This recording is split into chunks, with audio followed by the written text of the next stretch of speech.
Good evening everyone, good evening. क्या हाल चाल है जी आप सभी के? कैसे हैं आप सभी लोग? आई होप आप एकदम बढ़िया हैं और सेशन लगाने के लिए तैयार हैं। माफी चाहूंगा, थोड़ा सा लेट हो गया। एक्चुअली आप ही के कंटेंट पे मैं काम कर रहा था, तो सोचा थोड़ा सा और ऐड करता चलूं, तो उस चक्कर में 2-4 मिनट ऊपर हो गए।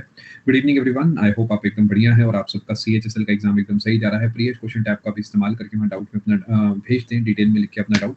कोशिश करूंगा रेज हैंड की, बाकी वादा नहीं है। देखते हैं एंड में कहाँ तक कहानी पहुंचती है इस क्लास में। ठीक है जी, चलो शुरू करते हैं जी कहानी। आई होप आप तैयार हैं। पिछली क्लास में मैंने आपको वेव्स के बारे में पढ़ाया था कि आप सभी को frequency, amplitude, time period, wavelength, crest, trough और इनके बीच के relation, half of wavelength, half of time period, ये सब समझ आ गया। अगर नहीं आया तो पिछली क्लास देखनी है, तभी आपको समझ आएगा। वो पोर्शन यहाँ पर आपको नहीं पढ़ाया जाएगा।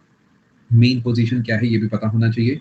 वेव दो प्रकार की है, एक मैकेनिकल जिसे मीडियम चाहिए, एक नॉन मैकेनिकल जिसे मीडियम नहीं चाहिए। जिसे जो मैकेनिकल है उसमें भी दो वैरायटी हो सकती है। एक ट्रांसवर्स जिसमें पार्टिकल ऊपर नीचे मूव कर रहे हैं लेकिन चीजें आगे की तरफ जा रही हैं। एक लॉन्गी या लॉन्जिट्यूडनल जिसमें वेव अगर आगे जा रही है तो पार्टिकल भी ऐसे ऐसे आगे पीछे मूव कर रहे हैं।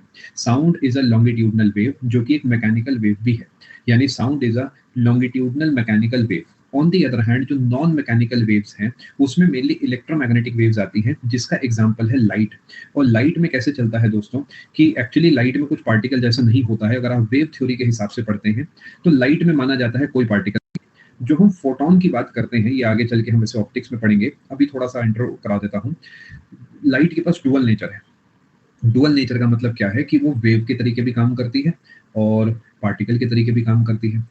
अगर वेव वाले पॉइंट ऑफ व्यू पे देखते हो तो आप कहते हो इसके पास कोई पार्टिकल नहीं है, लेकिन अगर आप पार्टिकल पॉइंट ऑफ व्यू पे सोचते हो तो आपको लगता है कि लाइट छोटे छोटे पैकेट्स से बनी हुई है जिनका कोई वजन नहीं है, बस उस पैकेट के अंदर एनर्जी है। उस पैकेट को फोटोन कहा जाता है। ये आगे चल के हम पढ़ेंगे, बट अभी सुन लीजिए क्योंकि काम का है। ठीक है, लाइट के पास डुअल नेचर है। कड़वी बात लेकिन सच्ची बात ये है कि हमें एग्जैक्टली नहीं पता लाइट क्या है। डुअल नेचर का मतलब ही ये है कि हम अभी डाउट में है कि एग्जैक्टली लाइट क्या है। जैसे हमें आज नहीं पता इलेक्ट्रॉन क्या है, पहले हमें इलेक्ट्रॉनिक पार्टिकल लगता था, आज हमें एक इलेक्ट्रॉन क्लाउड लगता है। और हमें एग्जैक्टली नहीं पता इलेक्ट्रॉन कैसा दिखता है, कहाँ पर है, तो काफी सारी चीजें अभी हमें नहीं पता है। अपने को क्या फर्क पड़ता है, अपने को पेपर क्लियर करके नौकरी करनी है, आराम से वो लोग ढूंढते रहेंगे बैठ के अगली जनरेशन के लिए। ठीक है, तो आपको क्या वेव के बारे में जो बेसिक स्ट्रक्चर है वो पूरा समझ आ गया। क्रेस्ट मतलब सबसे ऊपर वाला पॉइंट है नेहा, और ट्रो मतलब सबसे नीचे वाला पॉइंट है। और क्रेस्ट और ट्रो के बीच का जो गैप है वो हाफ ऑफ वेवलेंथ होता है, क्योंकि अगर मैं एक वेव को 4 हिस्सों में तोड़ देता हूँ, अगर पूरी लेंथ जो है वो 1 है तो ये भी 1/4 है, और ये भी 1/4 है, ये भी 1/4 है, और ये भी 1/4 है। तो अगर एक क्रेस्ट और एक ट्रो के बीच की आप दूरी देखेंगे तो 2/4 यानी 1/2 हो जाएगा। ठीक है जी, चलो चलते हैं आगे। आज हम जो फोकस करेंगे मेनली साउंड के ऊपर करेंगे, क्योंकि वेव के बेसिक्स मैंने आपको करा दिए हैं। तो आज हम वेव का ही type, that is mechanical wave पढ़ेंगे, जिसके अंदर हम पढ़ेंगे लॉन्गिट्यूडनल वेव को, और वो है साउंड।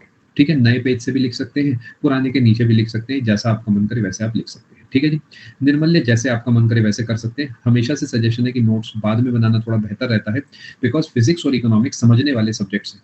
यहाँ पर आप ऐसा लिखने से कुछ भी फायदा नहीं है, सब कुछ लिखा हुआ आपको किताबों में मिल जाएगा। क्लास में सीखने पे ध्यान दें रादर देन नोटिंग पे, बिकॉज फिजिक्स के सवाल समझने से ही बनते हैं, लिखने से नहीं बनते। ठीक है जी, मैं आपके लिए 2 फाइल्स अपलोड कर रहा हूँ, एक फाइल पिछली बार वाली और एक और फाइल मैंने आपके लिए थोड़ी सी बनाई है। रुकिए जरा, उसके बाद जो है अपन आक्रमण करते हैं डेटा पे।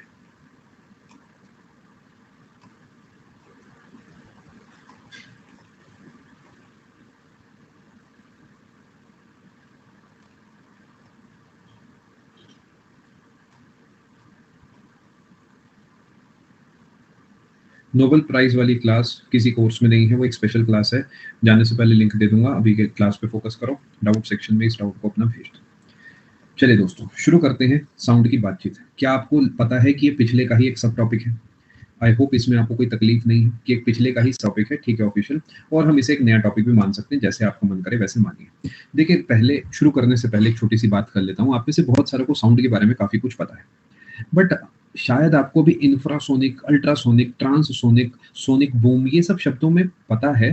हो सकता है एग्जैक्ट क्लैरिटी ना हो, एग्जैक्ट पॉइंट वो है क्या जब हम कहते हैं इंफ्रासोनिक है या फिर ट्रांससोनिक है। मार्क नंबर कुछ कुछ पता है थोड़ा बहुत, लेकिन एग्जैक्टली किस मार्क नंबर से ऊपर हम कहते हैं ये ट्रांससोनिक बन गया, या फिर किस मार्क नंबर के आसपास हम ट्रांससोनिक कहते हैं ना, ये सब फर्क जो है मैं आपको इस क्लास में सिखाऊंगा। ठीक है, ओपन माइंड से सीखना, जितना आता है उसे अभी के लिए साइड करके फोकस करना नया सीखने की तरफ। Starting with the basics, sound is a longitudinal wave जो कि मीडियम के अंदर ट्रैवल करती है। और इसकी जो स्पीड अलग-अलग मीडियम में है वो आपको इस क्लास में पढ़ाया जाएगा। जो भी प्रॉपर्टीज़ हमने पिछली क्लास में पढ़ी थी, वो सारी की सारी प्रॉपर्टीज़ इसके अंदर लागू हम कर सकते हैं। यानी हमने जो एम्पलीट्यूड, वेवलेंथ ये सब चीज़ें पढ़ी थी, ये सब कुछ यहाँ पे लग सकता है। ठीक है? कहानी को आगे लेके चलते हैं। मैं फिर कह रहा हूँ, नोट्स बनाने की जगह फ़ोकस करिएगा समझने पे। इससे बाहर सवाल आने के चांस काफ़ी कम है, तो क्लास अच्छे से लगा लीजिए, काफ़ी रहना चाहिए। चलिए दोस्तों, ये आ गए जी हम इसके लॉन्गिट्यूडनल या लॉन्जिट्यूडनल होने की प्रॉपर्टी पे। यानी अगर एक स्लिंग की एक स्प्रिंग आपके पास है और आप इसे आगे पीछे धक्का देते हैं, तो आप देखेंगे कि ये लॉन्गिट्यूडनल वेव कहलाएगी। लेकिन अगर आप इसे ऐसे ऊपर नीचे धक्का देते हैं, तो उसमें पार्टिकल ऊपर नीचे मूव करेंगे, लेकिन वेव आगे ही जाएगी, तो उस केस में ट्रांसवर्स वेव हो जाएगी। I hope for the last time आपको फर्क समझ आ गया होगा। इसके बाद मैं दोबारा ये नहीं बताऊंगा कि लॉन्गिट्यूडनल ट्रांसवर्स में क्या फर्क है। साउंड भी कुछ ऐसे ही ट्रेवल करती है, जैसे कि इसके अंदर आपको सी से कंप्रेशन और आर से रेयरफैक्शन देखने को मिल रहे हैं। साउंड एग्जैक्टली ऐसे ही ट्रेवल करती है। फॉर एन एग्जाम्पल, अब जैसे मैं आपसे एक सवाल पूछता हूँ, नहीं पता हो तो स्किप करना। मुझे बताओ, डेंसिटी का तो आप सब बता दोगे कि डेंसिटी यहाँ पर ज्यादा है, बट अगर मैं आपसे बात करूं, कमेंट सेक्शन में आंसर देना है, बी वेरी ऑनेस्ट, कि प्रेशर का क्या सिचुएशन है कंप्रेशन और रेयरफैक्शन में, तो कैन यू आंसर में कि प्रेशर कहाँ ज्यादा है, कंप्रेशन में, रेयरफैक्शन में, इक्वल है या फिर स्किप है? समझ गए ना पेपर थोड़ा कैसे खेलता है। आंसर आया है सी, बी, ए और स्किप। यानी सही चीज पढ़ा रहा हूँ, इसका मतलब मैं सही जगह आया हूँ। देखो मैं समझाता हूँ, इसे रीड करते हैं, बोरिंग काम करते हैं थोड़ा। एक्चुअली क्या है कि प्रेशर और डेंसिटी दोनों कंप्रेशन पे ज्यादा है। नोट करना चाहो चाहे अभी चाहे बाद में, तो ये नोट करना है, मैं आपके लिए मार्क करते चलता हूँ। Compressions are regions where density as well as pressure is high. Density everybody can answer, density में कोई बड़ी बात नहीं है, बट प्रेशर वर्ड आते ही कंफ्यूज हो जाता है दिमाग, क्योंकि वहां पर सोचो ज्यादा भीड़ इकट्ठी हो गई तो प्रेशर भी ज्यादा हो गया और डेंसिटी भी ज्यादा हो गई। सिमिलरली रेयर फैक्शंस जो हैं, वहां पर लो प्रेशर और लो डेंसिटी आपको देखने को मिलता है। और लोअर पोर्शन को हमें पता है क्या कहते हैं, ट्रो कहते हैं, और हाइयर पोर्शन को या पीक को हम क्रेस्ट कहते हैं। क्या आप इस डायग्राम को समझ पाए? नीरज, वैसे नहीं करना चाहिए, बिकॉज वो कॉन्सेप्ट हम बेसिकली मैकेनिक्स में ज्यादा लगाते हैं, बट पेपर के लिए याद करने में क्या ही जाता है। एनालॉजी मान के याद कर सकते हैं, कोई दिक्कत नहीं है, बट एक्चुअली वैसा ट्रू नहीं है। क्या आपको ये समझ आया कि प्रेशर भी वहीं ज्यादा है जहां पे डेंसिटी ज्यादा है, और वहीं पर आपको क्रेस्ट देखने को मिल रहा है, और जहां पर आपको प्रेशर कम, डेंसिटी कम देखने को मिल रही है, वहीं पर आपको ट्रो देखने को मिल रहा है। आई होप दोनों पॉइंट आपको क्लियर हो गए। ठीक है जी, आगे बढ़ते हैं दोस्तों। अगली बात, चटपटी बात कर लेते हैं। ये जो कहानियां दी गई हैं, ये सिर्फ इसलिए दी गई है कि जब आप बाद में रिवाइज करें तो आप इसे पढ़ सके। ये मैंने अपने रेफरेंस के लिए बिल्कुल नहीं रखा है, ये आप ही के लिए रखा गया, जिससे आप जब चाहें तो इसे पढ़ सके। मैं रिपीट करता हूँ, देखो आप बस मुझे एक बात बताओ, स्पीकर से जब कोई आवाज जैसा कुछ निकलेगा, तो क्या ये वाला सिनेरियो बनेगा, ये आप दोनों समझ पाए कि भाई यहाँ पर जो है ऊपर वाले हिस्से में प्रेशर भी, डेंसिटी भी ज्यादा, प्रेशर भी ज्यादा, और हमें पता है यही हमारा कंप्रेशन है, तो बात खत्म। कंप्रेशन पे सब कुछ ज्यादा है, क्योंकि वहां सब कुछ कंप्रेस हो रखा है, तो भीड़ इकट्ठी हो गई, डेंसिटी ज्यादा, प्रेशर भी ज्यादा। ठीक, जैसे आपके पेपर में भीड़ इतनी हो गई तो आपको प्रेशर होता है एग्जाम को क्लियर करने का, यही भीड़ कम होती तो आप पे प्रेशर भी थोड़ा सा कम होता है एग्जाम को क्लियर करने का। ऐसे याद रख सकते हैं। ठीक है दोस्तों, मैंने अभी तक आपको जो समझाया वो सबसे इंपॉर्टेंट पॉइंट बताया है, प्रेशर और डेंसिटी का रिलेशन एक लॉन्गिट्यूडनल वेव के अंदर। आगे चलते हैं जी। अब पिछली क्लास में मैंने आपको 4-5 बातें बताती थी एम्पलीट्यूड के बारे में और साथ में फ्रीक्वेंसी के बारे में, लेकिन एक वेलोसिटी वाला कॉन्सेप्ट मैंने आपको नहीं समझाया कि वेलोसिटी ऑफ साउंड क्या है। वेलोसिटी के बारे में हम पढ़ते हैं और 2-4 छोटी-छोटी चीजें और पढ़ते हैं। देखिए, एज पर एनसीईआरटी हम एक साउंड वेव के बारे में 3 चीजों पे काम कर सकते हैं। बहुत-बहुत मुबारक हो इंद्र। 3 चीजों पे काम कर सकते हैं, एक फ्रीक्वेंसी, एक एम्पलीट्यूड और एक स्पीड। क्या टाइम पीरियड और फ्रीक्वेंसी आपस में रिश्तेदार है? बिल्कुल। तो कल को मुझे टाइम पीरियड लिखा दिखेगा तो भी एक ही बात है, but as per NCERT frequency पे मेनली डील करते हैं, जो कि सही भी है, बिकॉज हम कहते हैं ना 20 हर्ट्ज से 20 किलो हर्ट्ज तक हम सुन सकते हैं, तो वो फ्रीक्वेंसी में काउंट करा जाता है, इसलिए हम जनरली फ्रीक्वेंसी फ्रीक्वेंसी चिल्लाते रहते हैं। ठीक है, फ्रीक्वेंसी यानी एक सेकंड में उसके कितने चक्कर पूरे होते हैं, एम्पलीट्यूड यानी वो कितनी ऊंचाई या कितनी नीचाई तक जाता है, और उसकी स्पीड कितनी है, यानी वो ए पॉइंट से बी पॉइंट तक कितनी देर में पहुंचती है। 3 अलग अलग बातें हैं। पहला, फ्रीक्वेंसी, एक सेकंड में कितने ऊपर नीचे चक्कर, एम्पलीट्यूड कितनी हाइट पकड़ती है, और स्पीड यहां से वहां कितनी देर में पहुंचती है। अब आप मुझे एक बात बताओ, सॉफ्टनेस ऑफ साउंड को आप किससे रिलेट करोगे, एम्पलीट्यूड से या फिर फ्रीक्वेंसी से? देखा मैंने कैसे फंसाया आपको। और याद रखना, जिंदगी में नहीं पता होना इज ओके। मैं खुश हूँ नीरज, आपने स्किप लिखा है क्योंकि आपको नहीं पता। सी गेस वर्क नहीं चलना चाहिए, गेस वर्क पेपर के लिए बचा के रखो। यहाँ पर अगर नहीं आता, बी वेरी ऑनेस्ट कि नहीं आता, कोई दिक्कत नहीं है। एम्पलीट्यूड या फ्रीक्वेंसी देखते हैं, थोड़ा समझने की कोशिश करते हैं दोनों में फर्क क्या है। सॉफ्ट, धीरे धीरे बोलना, इतनी धीरे कि आप मेरी आवाज कान में ना चुभे, बहुत आराम आराम से और आहिस्ता कीजिए बातें, ठीक है। धीरे धीरे बात करनी है, एकदम आराम आराम से, ये सॉफ्ट साउंड है। लेकिन अगर मैं इसी को लाउड कर दूं तो मेरी आवाज का एम्पलीट्यूड बढ़ गया और अब कम हो गया, अब बढ़ गया फिर से। फर्क आप समझ पा रहे? Amplitude is not related to frequency. मेरी आवाज आप पहचान लोगे, भली वो धीरे आ रही है, भली वो तेज आ रही है। यानी softness is related to amplitude. सारे डायग्राम मैंने एनसीईआरटी से लिए हैं बिकॉज मुझे एनसीईआरटी काफी अच्छी लगती है और मुझे लगता है एनसीईआरटी सफिशिएंट है बढ़िया बढ़िया बड़े बड़े एग्जाम क्लियर करने के लिए। ठीक, सच में एक्चुअली यूपीएससी के लिए लोग एनसीईआरटी पढ़ रहे हैं और एसएससी के लिए लोग एनसीईआरटी को हाथ ही नहीं लगा रहे। आप सोच के देखो जरा, मैं नहीं कह रहा कि यूपीएससी का कंटेंट है, just I am trying to convey the message कि एनसीईआरटी सच में बहुत अच्छी लिखी गई किताबें हैं। सॉफ्ट और लाउड में आई होप आप फर्क समझ चुके हैं। ऑन दी अदर हैंड, ये है लो पिच या हाई पिच वाली साउंड। पिच जो शब्द है ना, वो जुड़ा है फ्रीक्वेंसी से। जिंदगी में याद रखना, काफी काम की बात बता रहा हूँ। यानी आवाज कितनी पतली या मोटी है, आवाज कितनी पतली या भारी है। जैसे कि एक मेल पर्सन की वॉइस जनरली हाई फ्रीक्वेंसी नहीं होती, लो फ्रीक्वेंसी होती है। याद रखेंगे ये बात। जो मेल्स होते हैं जनरली स्पीकिंग, ऑब्वियसली सब कुछ जनरली चल रहा है, उनकी आवाज जो है वो लो फ्रीक्वेंसी वाली होती है। उसका रीजन भी क्या है कि हमारे पास यानी मेल्स के पास होती है लार्ज वोकल कॉर्ड। अब सोचो लार्ज वोकल कॉर्ड है तो वाइब्रेशन उसका स्लो होगा। सोच के देखो, आई होप आप थोड़ा समझ पा रहे हो। और जो फीमेल वॉइस होती है उसकी आपकी जो है हाई पिच हाई फ्रीक्वेंसी होती है। ये आप लिख सकते हैं लो पिच। मैं सिर्फ मेल पर्सन का लिख रहा हूँ, फीमेल का इससे उल्टा हो जाएगा। ऐसा नहीं कहना कि आवाज चुभने वाली होती है फीमेल की, ऐसा बिल्कुल नहीं कहते। ठीक है, भारी या पतली, ठीक है। और हम कह सकते हैं कि फीमेल्स जो हैं उनकी आवाज होती है हाई पिच वाली, और हम कहते हैं कि श्रिल साउंड होती है। श्रिल, मोर श्रिल या हाई श्रिल होती है, श्रिल कहते हैं वैसे सिंपल, ठीक है। Vineet answer is a big no. आपको एनसीईआरटी नहीं पढ़नी है। एनसीईआरटी में जो जो काम का है वो सब मैं आपके लिए निकाल के ले आया हूँ, इतना कर लीजिए काफी है। अगर सोचो आपको पढ़नी ही पड़ जाए तो मेरा क्या रोल है, समझ रहे ना? फिर तो सब लिखा ही है एनसीईआरटी में, तो आप फिर या तो मतलब मेरा कोई काम ही नहीं बचेगा। फिर मेरा काम ही ये है कि चीजों को कंसेंट्रेट करके आपको कम समय में टू द पॉइंट बातें क्लास में पढ़ाना। क्या मैं कह सकता हूँ कि पिच और फ्रीक्वेंसी रिलेटेड है, ऐसी पिच और टाइम पीरियड भी रिलेटेड है। तो हम कह सकते हैं कि महिलाओं की आवाज का जो टाइम पीरियड होता है वेव का, वो कम होता है। यानी फीमेल वॉइस का टाइम पीरियड लो होता है बिकॉज उनकी आवाज की पिच ज्यादा होती है। पेपर में बहुत सारे सवाल यहाँ से बने हुए हैं, कृपया इसे ध्यान रखिएगा। आवाज का पतला मोटापन फ्रीक्वेंसी यानी पिच से जुड़ा है। महिलाओं की आवाज की जो पिच है वो जनरली हाई होती है। समझ गए जी आप? Low pitch sound has low frequency, high pitch sound has high frequency. जैसे शेर की जो दहाड़ होती है उसकी पिच बताओ लो होती है या हाई होती है? देखो आपको समझ आया नहीं आया? यस निधि, बिल्कुल लो। सोच के देखो, भारी आवाज मतलब लो पिच। अब समझ आया? लो पिच मतलब भारी आवाज, पतली आवाज जो है वो हाई पिच वाली होती है। आगे चलते हैं।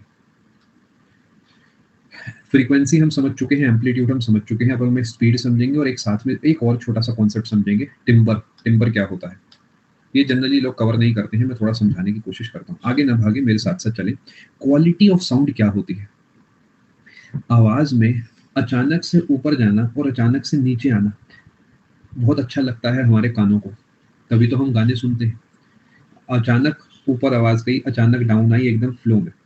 निधि, frequency is equal to 1 upon time period बेटा, इनवर्सली प्रोपोर्शनल होता है, ठीक है। क्वालिटी को ही टिम्बर कहा जाता है, ठीक है।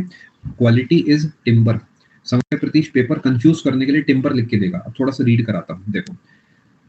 जिसकी आवाज रिच है, जैसे कि अरिजीत सिंह की, तो हम कहेंगे कि वो सुनने में अच्छी है क्योंकि वो high quality rich quality sound है, ठीक है। अगर सिंगल फ्रीक्वेंसी की साउंड है तो एक टोन होगी, टिंग टोंग। ये अलग अलग मैंने एक एक टोन आपको बजा के दिखाई, समझ गए? टिंग एक टोन है, टोंग एक अलग टोन, चिंग चोंग चुंग, ये 3 अलग अलग टोन हो गई। अगर बहुत सारी फ्रीक्वेंसीज एक इंसान का गला मिक्स करके बोल सकता है तो डेफिनेटली हम कहेंगे कि उसकी आवाज बड़ी अच्छी है। ऐसी तो हम कहते हैं कैलाश खेर जी की आवाज। क्यों हमें इतनी अच्छी लगती है? बिकॉज़ वो हर मिली सेकंड में वो एक एग्ज़ैक्ट सुर को ले आते हैं कि हमें सुनने में काफ़ी अच्छा लगता है। ईयरफ़ोन्स लगा के देखेंगे तो आपको लगेगा आप ही गा रहे हैं, बट ईयरफ़ोन्स निकालने के बाद रियलिटी चेक होता है। The sound which is produced due to a mixture of several frequencies is called a note, और ये अच्छा लगता है सुनने में। नॉइज़ अच्छी नहीं लगती सुनने में, वो एक ही तरीके की आवाज़ जा रही है। हॉर्न जब प्रेस करते हैं बाइक या कार का तो इसलिए अच्छा नहीं लगता बिकॉज़ वो एक ही तरीके की आवाज़ आ रही है। श्रिल का मतलब पतलापन आवाज़ का, श्याम, ठीक है? आवाज़ का पतलापन ही श्रिलनेस है साउंड की। क्या आपको ये तीनों चारों बातें समझ आई? किसी को कोई तकलीफ हो पूछ सकते हैं, राहुल आपको या किसी और को कोई कैसी तकलीफ, यू कैन आस्क। चलिए अच्छी बात है, आपको समझ आ गया है। मैंने आपको 3 बातें सिखाई हैं, लेकिन अभी एक और चीज़ सिखानी बाकी है, वो है वेलोसिटी ऑफ साउंड। बिल्कुल strange. The speed of sound is defined as a distance which a point on a wave travels per unit time. Speed is equal to distance upon time, कोई बड़ी बात नहीं है। और इसका फॉर्मूला जो आपको ध्यान रखना है वो है, देखो बस ये वेवलेंथ से टाइम पीरियड को डिवाइड कर दो, बस। नोट्स कैसे बनाने हैं जी? तो सबसे पहले तो क्लास में 100% अटेंशन में रहना है। इस तरीके की नोट्स ना भी बने तो काम बन जाए। उसके बाद क्लास की पीडीएफ विद एनोटेशन डाउनलोड करके या फिर स्लाइड मोड में डाल के जो चीजें मैं अंडरलाइन कर रहा हूँ या जो आपको टॉपिक्स दिख रहे हैं वो बस अपनी कॉपी में लिखते चलें। इतना भी नहीं करना तो बस पीडीएफ से एक बार पढ़ लीजिएगा, पेपर से पहले काम बन जाएगा।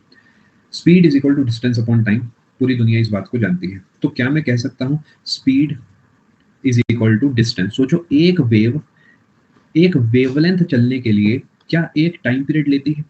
इसे गोली मारो, मेरे तरीके समझो। एक प्यारी सी वेव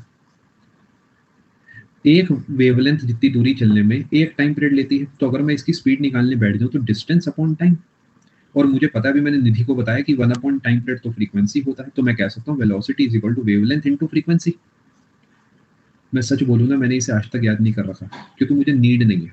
मेरे को बड़ा मुश्किल सा लगता है, फालतू फॉर्मूला लगता है। मुझे एक ही बात पता है, distance upon time, wavelength upon time period.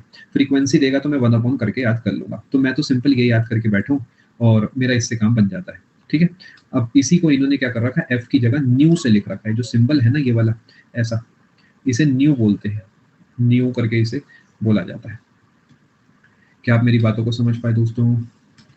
Lambda है वेवलेंथ, टाइम पीरियड है आपका टी, और ये फॉर्मूला हमारा बन, पेपर ये फॉर्मूला पूछ सकता है, ध्यान रखिएगा। मैंने आपको सिंपल तरीका बताया, speed is equal to distance that is wavelength upon time period, बस। न्यू का मतलब है फ्रीक्वेंसी, जिसे मैंने पिछले पेज पे एफ लिखा था, उसी को यहाँ पर इस चिमटी जैसे अक्षर से दिखाया गया है। न्यू, फ्रीक्वेंसी, एफ, तीनों एक ही बात है। एक इंपॉर्टेंट बात, speed of sound remains almost the same for all frequencies in a given medium. यानी मेरी पतली आवाज है या मेरी भारी आवाज है, अगर हम दोनों बोलते हैं तो सामने वाले इंसान तक वो आवाज एक ही समय पे पहुंचेगी। पॉइंट टू बी नोटेड जब भी अपने नोट्स बनाएं, कि स्पीड जो है वो सिर्फ फ्रीक्वेंसी पे डिपेंड नहीं करती है, भले ही फॉर्मूला में आपको वो दिख रहा है। बिकॉज दोस्तों जैसे जैसे फ्रीक्वेंसी बढ़ेगी क्या वेवलेंथ कम नहीं हो जाएगी? तो ऑटोमेटिकली अगर एक बढ़ेगा तो दूसरा घट जाएगा, ये बढ़ेगा तो दूसरा घट जाएगा। तो याद रखना, स्पीड का फ्रीक्वेंसी का कोई खास रिश्ता आपस में नहीं होता है। क्या आप मेरी बात को समझ पाए? अब चलते हैं हम आगे। अभी तक तो समझने का काम था, अब थोड़ा सा काम आ गया है याद करने का। भले ही अलग अलग फ्रीक्वेंसी पे जो है सेम स्पीड होती है, बट ओवरऑल तो स्पीड अलग अलग हो सकती है अलग अलग मटेरियल में। जैसे कि मैंने आपको कल एक एग्जांपल दिखाया था कि ट्रेन की पटरी के ऊपर अगर कोई लेट के पटरी पे अपने कान लगाता है तो उसे जल्दी से आवाज पहुंचेगी। याद करो वो बातें, उसे जल्दी से आवाज पहुंचेगी हवा के मुकाबले, क्योंकि सॉलिड के अंदर आवाज तेजी से आती है। ठीक है, समझ पा रहे हैं आप? यानी सॉलिड में, लिक्विड में, गैस में अलग अलग चलता है। नो नो नो नो, बिल्कुल भी नहीं। Wavelength is equal to time period is equal to frequency, no, ऐसा बिल्कुल भी नहीं। Wavelength is not equal to time period. नहीं, हाँ, मैं आपको एक बात समझाता हूँ। एक वेवलेंथ चलने में जो समय लगाने का वो है एक टाइम पीरियड के बराबर। एक वेवलेंथ चलने में जो समय लगा वो टाइम पीरियड के बराबर है। वेवलेंथ की यूनिट मीटर है, टाइम पीरियड की सेकंड है, फ्रीक्वेंसी की सेकंड इनवर्स है। तो तीनों अलग अलग चीजें हैं। ठीक है, ये और बता देता हूँ थोड़ा सा, वैसे पहले बता चुका हूँ कि फ्रीक्वेंसी जो हमारी होती है इसकी यूनिट होती है 1/सेकंड, यानी सेकंड इनवर्स, जिसे हम हर्ट्स के नाम से भी जानते हैं। हाइनरिक हर्ट्स नाम के एक पर्सनालिटी थी जिन्होंने फोटो इलेक्ट्रिक इफेक्ट से जुड़ा बहुत सारा काम करा था, और उन्हीं के सम्मान में जो है फ्रीक्वेंसी की यूनिट जो है वो हर्ट्स रखी गई है। क्या यहाँ तक की बात आप समझ पाए? आगे चलते हैं दोस्तों। अब हम आ जाते हैं speed of sound in different media. Media बोले तो मीडियम का प्लूरल, मीडियम्स कुछ नहीं होता, मीडिया होता है। छोटी छोटी बातें सिखाते चलता हूँ, मीडियम्स जैसा कुछ नहीं होता, मीडिया होता है। ये डेटा रट्टा मारना है, जी हाँ बिल्कुल सही सुना आपने। पेपर आपसे यहाँ से क्या क्या पूछ सकता है, देखिए जरा। एसएससी का फेवरेट सवाल है कि speed of sound in air कितनी है। 330 से 350 के बीच में जो दिख जाए टिक करके आगे बढ़ जाना। 330 से 350 के बीच जो दिख जाए उस पर टिक करके आगे बढ़ जाना, कोई टेंशन की बात नहीं है, ठीक है। अब अगर आप ध्यान से देखेंगे तो गैसेस में जो स्पीड है वो 1000 के आसपास है, लेकिन लिक्विड्स में स्पीड जो है 1500 के आसपास है, और सॉलिड में स्पीड जो है 5-7 हजार के आसपास है। यानी सॉलिड में जो है स्पीड मैक्सिमम होगी, लिक्विड में स्पीड उसके बाद, और गैसेस में स्पीड जो है सबसे कम होगी, ये आपको पता होना चाहिए। यानी सॉलिड में सबसे ज्यादा, फिर लिक्विड में, फिर गैसेस में। अब यहाँ पर आपको याद क्या क्या रखना है मेरे कहने से। एक ग्लास की याद रखना 4000 के आसपास, एक आयरन की याद रखना 6000 के आसपास, और एक स्टील की याद रखना 6000 के आसपास। उसके अलावा एक मेरे कहने से पानी के अंदर याद रखेंगे, डिस्टिल्ड वाली मोस्ट इंपॉर्टेंट है 1498, पिछले साल के ही पेपर में आई है। बाकी सी वाटर, क्योंकि उसमें नमक भी होता है तो डेंसिटी चेंज हो जाती है, तो 1531 भी ध्यान रखेंगे तो अच्छा रहेगा। बाकी 1498 मोस्ट इंपॉर्टेंट है, ठीक है। यस प्रतीश, लेकिन कभी भी इतने क्लोज ऑप्शंस नहीं देगा। It is impossible for SSC to ask this कि भाई ये भी दे दे ये भी दे दे। फिर भी पूछेगा तो दोस्त क्या कर सकते हैं, थोड़ा जो है ना मुश्किल हो जाएगा। बट अपनी तरफ से देखो, हम जो बेस्ट पॉसिबल है वो याद कर सकते हैं। कल को क्या कर सकते हैं, ये चारों आपको दे देगा और कहेगा बताओ सबसे ज्यादा किसकी है, तो हाइड्रोजन की हो गई। अगर आपको ये चारों दे देगा, मान लो यहाँ से उठा के कुछ दे देगा, तो कहेगा किसकी है, एल्यूमिनियम की हो गई, या सबसे कम किसकी, ग्लास की हो गई। अब एक चीज है, पता नहीं आपने नोटिस करी नहीं करी, मैं आपको एक चीज नोटिस कराता हूँ, उसका एक्सप्लेनेशन नहीं दूंगा बिकॉज उसके लिए डेरिवेशन करना पड़ता है, वो एसएससी नहीं पूछता। क्या ये रिलेशन सही है कि डेंसिटी बढ़ने पे वेलोसिटी बढ़ जाती है? Answer is no. भले ही ऐसा देख के प्रतीत होगा, बट एक्चुअली ऐसा होता नहीं है। एक्चुअली चीजें इससे ज्यादा कॉम्प्लेक्स हैं, और उस तरफ हम नहीं जाएंगे। प्रॉपर डेरिवेशन होता है इसका आधे पौने पेज का, वो करके हमें पता लगता है कि एक प्रेशर होता है, एक कोफिशिएंट ऑफ इलास्टिसिटी करके एक और चीज होती है, उस सब का एक डेरिवेशन निकल के आता है प्रेशर वगैरह का। उस तरफ हम नहीं जाएंगे, हम सिर्फ इन्हें याद करेंगे बिकॉज एसएससी हमसे यही पूछता है। क्या ये हो पाएगा? आज की क्लास में पहला ऐसा डेटा है जो याद करने को कह रहा हूँ, अदरवाइज अब तक सब कुछ समझाया ही है। इसे याद कर लेना, ये इंपॉर्टेंट है, यहाँ से सवाल एसएससी पूछता है। अब एक सवाल, आपके हिसाब से टेम्परेचर बढ़ाने से स्पीड बढ़ेगी या घटेगी? स्किप भी लिख सकते हैं, बढ़ेगी। What happens to the speed of sound when the temperature of the medium increases? Constant, बढ़ेगी या घटेगी? देखते हैं जरा, देखिए रीड करते हैं। The speed of sound decreases when we go from solid to gas। ये तो हमें ऑलरेडी देख के पता लग गया कि यहाँ गैस में बड़ी कम है और सॉलिड में काफी ज्यादा है, तो ये यहाँ पे तो कुछ नया सीखने को नहीं मिला। लेकिन अगर किसी एक ही मीडियम की आप बात करते हैं, तो जब आप टेम्परेचर बढ़ाते हैं तो स्पीड बढ़ती है। जब आप टेम्परेचर बढ़ाते हैं तो स्पीड बढ़ती है। बड़ी अजीब सी बात है, देखो अगर आप वाटर से एयर की तरफ गए, यानी वाटर के लिक्विड से गैसियस की तरफ गए, वेपर फेज की तरफ गए, तो स्पीड कम हो जाएगी, पहली लाइन कह रही है। लेकिन इसे जाने के लिए हीट करना पड़ेगा। लेकिन दूसरी लाइन ये कह रही है कि जैसे ही हीट करोगे तो स्पीड बढ़ जाएगी। आप समझे क्या कहना चाह रहा हूँ? वाटर से वाटर के केस को अगर समझोगे तो स्पीड बढ़ेगी जब टेम्परेचर बढ़ेगा, लेकिन जब वाटर से वाटर पेपर ऐसा कुछ बनाओगे तो स्पीड कम हो जाएगी। इसीलिए मैंने बोला था कि डायरेक्ट डेंसिटी से रिलेशन नहीं है, और सिर्फ याद करना है आपको। अब देखो कितना बड़ा जो है डिलेमा है जीवन का। एनसीईआरटी चिल्ला चिल्ला कर कह रही है कि बेटा टेबल 12.1 आपको मैं दे रही हूँ, you need not memorise the values. But SSC को कौन समझाए? ये पूछ चुका है, ये पूछ चुका है, ये पूछ चुका है, ये पूछ चुका है, और भी ऐसे 2-4 सवाल पूछ चुका है। द पर्पस ऑफ ये डेटा एक ही है, ये जो टेबल्स दी जाती हैं कि बच्चों को याद ना करना पड़े। लेकिन हमारा जो पेपर बनाने वाला कलाकार इंसान है वो इस बात को समझता ही नहीं। पीरियोडिक टेबल में केमिस्ट्री में हमेशा बोलता हूँ कि पीरियोडिक टेबल बनाने का एक ही पर्पस था कि लोगों को याद ना करना पड़े, और सबसे बड़ी मुसीबत ही वो बन गई है हम सबकी कि हमें उसे याद करना पड़ता है। खैर कोई बात नहीं, दुख की बातें कभी और करेंगे। क्या आपको मेरी बात समझ में आई? नहीं समझ आई तो सुनो। सॉलिड में ज्यादा लिक्विड से और लिक्विड में ज्यादा गैस से, पहली बात। और अगर सेम मीडियम में है हम, टेम्परेचर इंक्रीज तो स्पीड इंक्रीज, बस इतनी बातें याद रखनी है उस पूरे पेज से, और सारी बातें बकवास। सॉलिड में लिक्विड से ज़्यादा, लिक्विड में गैस से ज़्यादा, ये हमने अच्छे से दिमाग में बैठा लिया टेबल को देख के। दूसरे नंबर पे टेम्परेचर इंक्रीज और स्पीड इंक्रीज। जैसे कि 0 डिग्री सेल्सियस पे 331 होती है और 22 डिग्री सेल्सियस पे 344 होती है और 25 डिग्री सेल्सियस पे 346 होती है।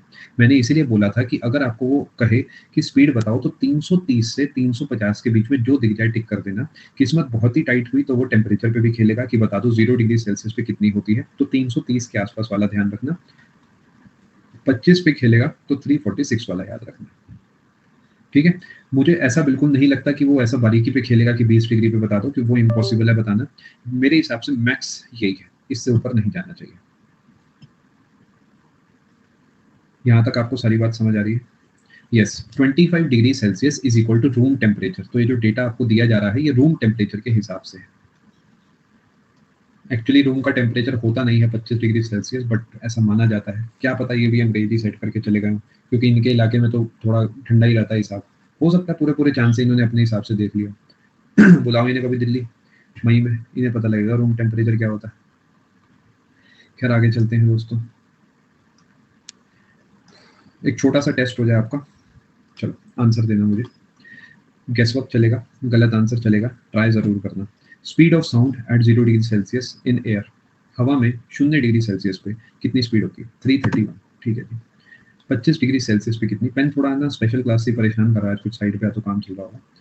346। 344 भी जो बोल रहे हैं, ज़्यादा टेंशन मत लेना, वो भी सही माना जाएगा। वहाँ वो 22 डिग्री का है बस। इसके अलावा कोई गेस करना चाहेगा वाटर में कितनी स्पीड होती है? वाटर मीन्स H2O, तो वो ऑटोमेटिकली डिस्टिल्ड वाले पे टिक करना है। 1500 से जरा सी कम है। विनीता 1531 आलोक 1531 ना सी वाटर वाला है। सेम फॉर यू सैंक्फर्ड। नॉर्मल वाटर जो है उसका 1498 है। ये पेपर का सवाल है इसलिए थोड़ा सा मैं इस पे आपको पुश कर रहा हूँ। ये पेपर पूछ चुका, एक 1498 दिया था, एक 1598 दिया था, एक 1700 के आसपास कुछ दिया था, एक और कुछ दिया था। ठीक है, अब आप मुझे चीटिंग करके बता दो कि एल्यूमिनियम की स्पीड कितनी होती है? 6420 मीटर्स पर सेकेंड। एंड एक और पॉइंट आप गौर फरमाइएगा, the speed is in metre per second. तो अगर मैं आपसे स्पीड ऑफ साउंड पूछ लूँ किलोमीटर पर आवर में, तो कितना वैल्यू बताओगे एयर में? यानी 330 को 3.6 से मल्टीप्लाई करना पड़ेगा। नहीं नहीं आलोक सोचो, पेपर में यही फंस रहे हो, इसका मतलब आप लोग किलोमीटर पर आवर में ना बड़ी वैल्यू आती है हमेशा, मीटर पर सेकंड में चुन्नू छोटी सी वैल्यू होती है। तो छोटी को बड़ा करने के लिए 3.6 से मल्टीप्लाई करोगे तो ऊपर बड़ा नंबर आना चाहिए। यानी करीब करीब कितना आएगा, रफ आइडिया दो मुझे। 3.6 को 330 से मल्टीप्लाई करके 1100 के आसपास कुछ। तो हल्का सा ध्यान रखना, किलोमीटर में 1100 के आसपास कुछ वैल्यू होती है एयर में 0 डिग्री पे, और मीटर पर सेकंड में 350 के आसपास कुछ वैल्यू होती है। ठीक है, आगे चलते हैं।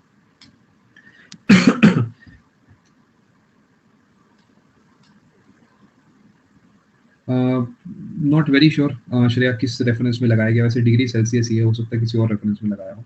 टेम्परेचर इन सेल्सियस हो सकता है, ऐसा कुछ लिखा, नॉट वेरी श्योर, मैंने चेक नहीं करा। ऑफिशियल खेल सकता है, पता है ये पर्सपेक्टिव के लिए जरूरी है metre per second kilometre per hour वाला। क्यों, मैं आपको समझाता हूँ। जब हम कहते हैं 330 मीटर पर सेकंड तो हमें तो लगता है कि यार ये तो हमारी गाड़ी चला देंगे हम, यानी अगर हमने बुगाटी कभी ले ली तो हम तो साउंड से भी आगे निकल जाएंगे। नो, बुगाटी वेरॉन ले लो या कोई सी ले लो, ये 400 किलोमीटर पर आवर है। तो अगर आप इसे देखते हो तो करीब 100-125 मीटर पर सेकंड के आसपास है ना। ये उससे भी 3 गुना है। अरे तो भैया पढ़ लो, एसएससी के बारे में कुछ नहीं कहा जाता, एसएससी बहुत गंदा खेलता, तो करो ना याद। बता दो फिर हाइड्रोजन की स्पीड मीटर पर सेकंड में, अरे बता दो स्टील की स्पीड मीटर पर सेकंड में, आयरन की भी बता ही दो। मैं मना थोड़ी कर रहा हूँ, मैं पूरा डेटा दे रहा हूँ। अगर आपको लगता है एसएससी वहां तक जा सकता है तो बिल्कुल पढ़ो, कोई मना नहीं कर रहा।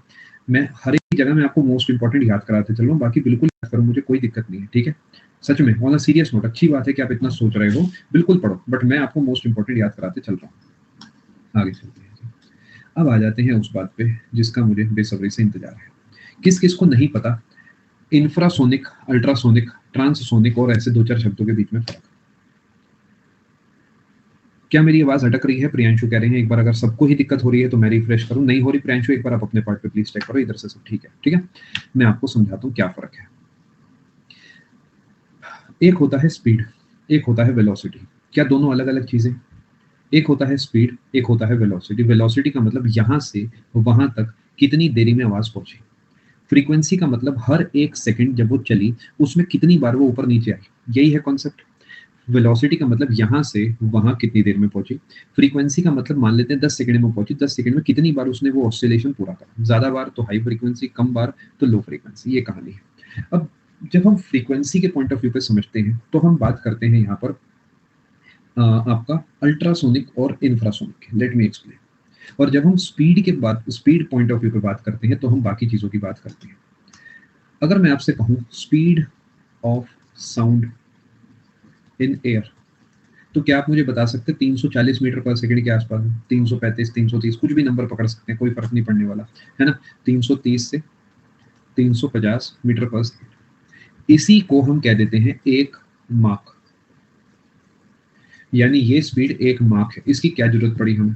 हम बाइक तो कभी भगाने नहीं वाले, स्कूटी भी नहीं चलनी हमारी, लेकिन जो फाइटर जेट्स चलते हैं उनकी स्पीड काफी ज्यादा होती है।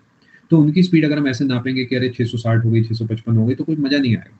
तो इसलिए उनकी स्पीड को हम मार्क नंबर में नापते हैं। फॉर एग्जाम्पल कोई 700 मीटर पर सेकंड से चलती है, तो हम कह देंगे भाई रफली 2 मार्क के बराबर इसकी स्पीड है। ठीक है। यानी जो चीजें बहुत ही स्पीड में चलती हैं उन्हें मार्क नंबर से नापते हैं, जिसमें एक मार्क का मतलब होता है स्पीड ऑफ साउंड कितना वो चल रही है। थोड़ा सा कहानी को आगे लेके चलते हैं। देखिए जी, देखिए, थोड़ा सा सब्र रखिएगा।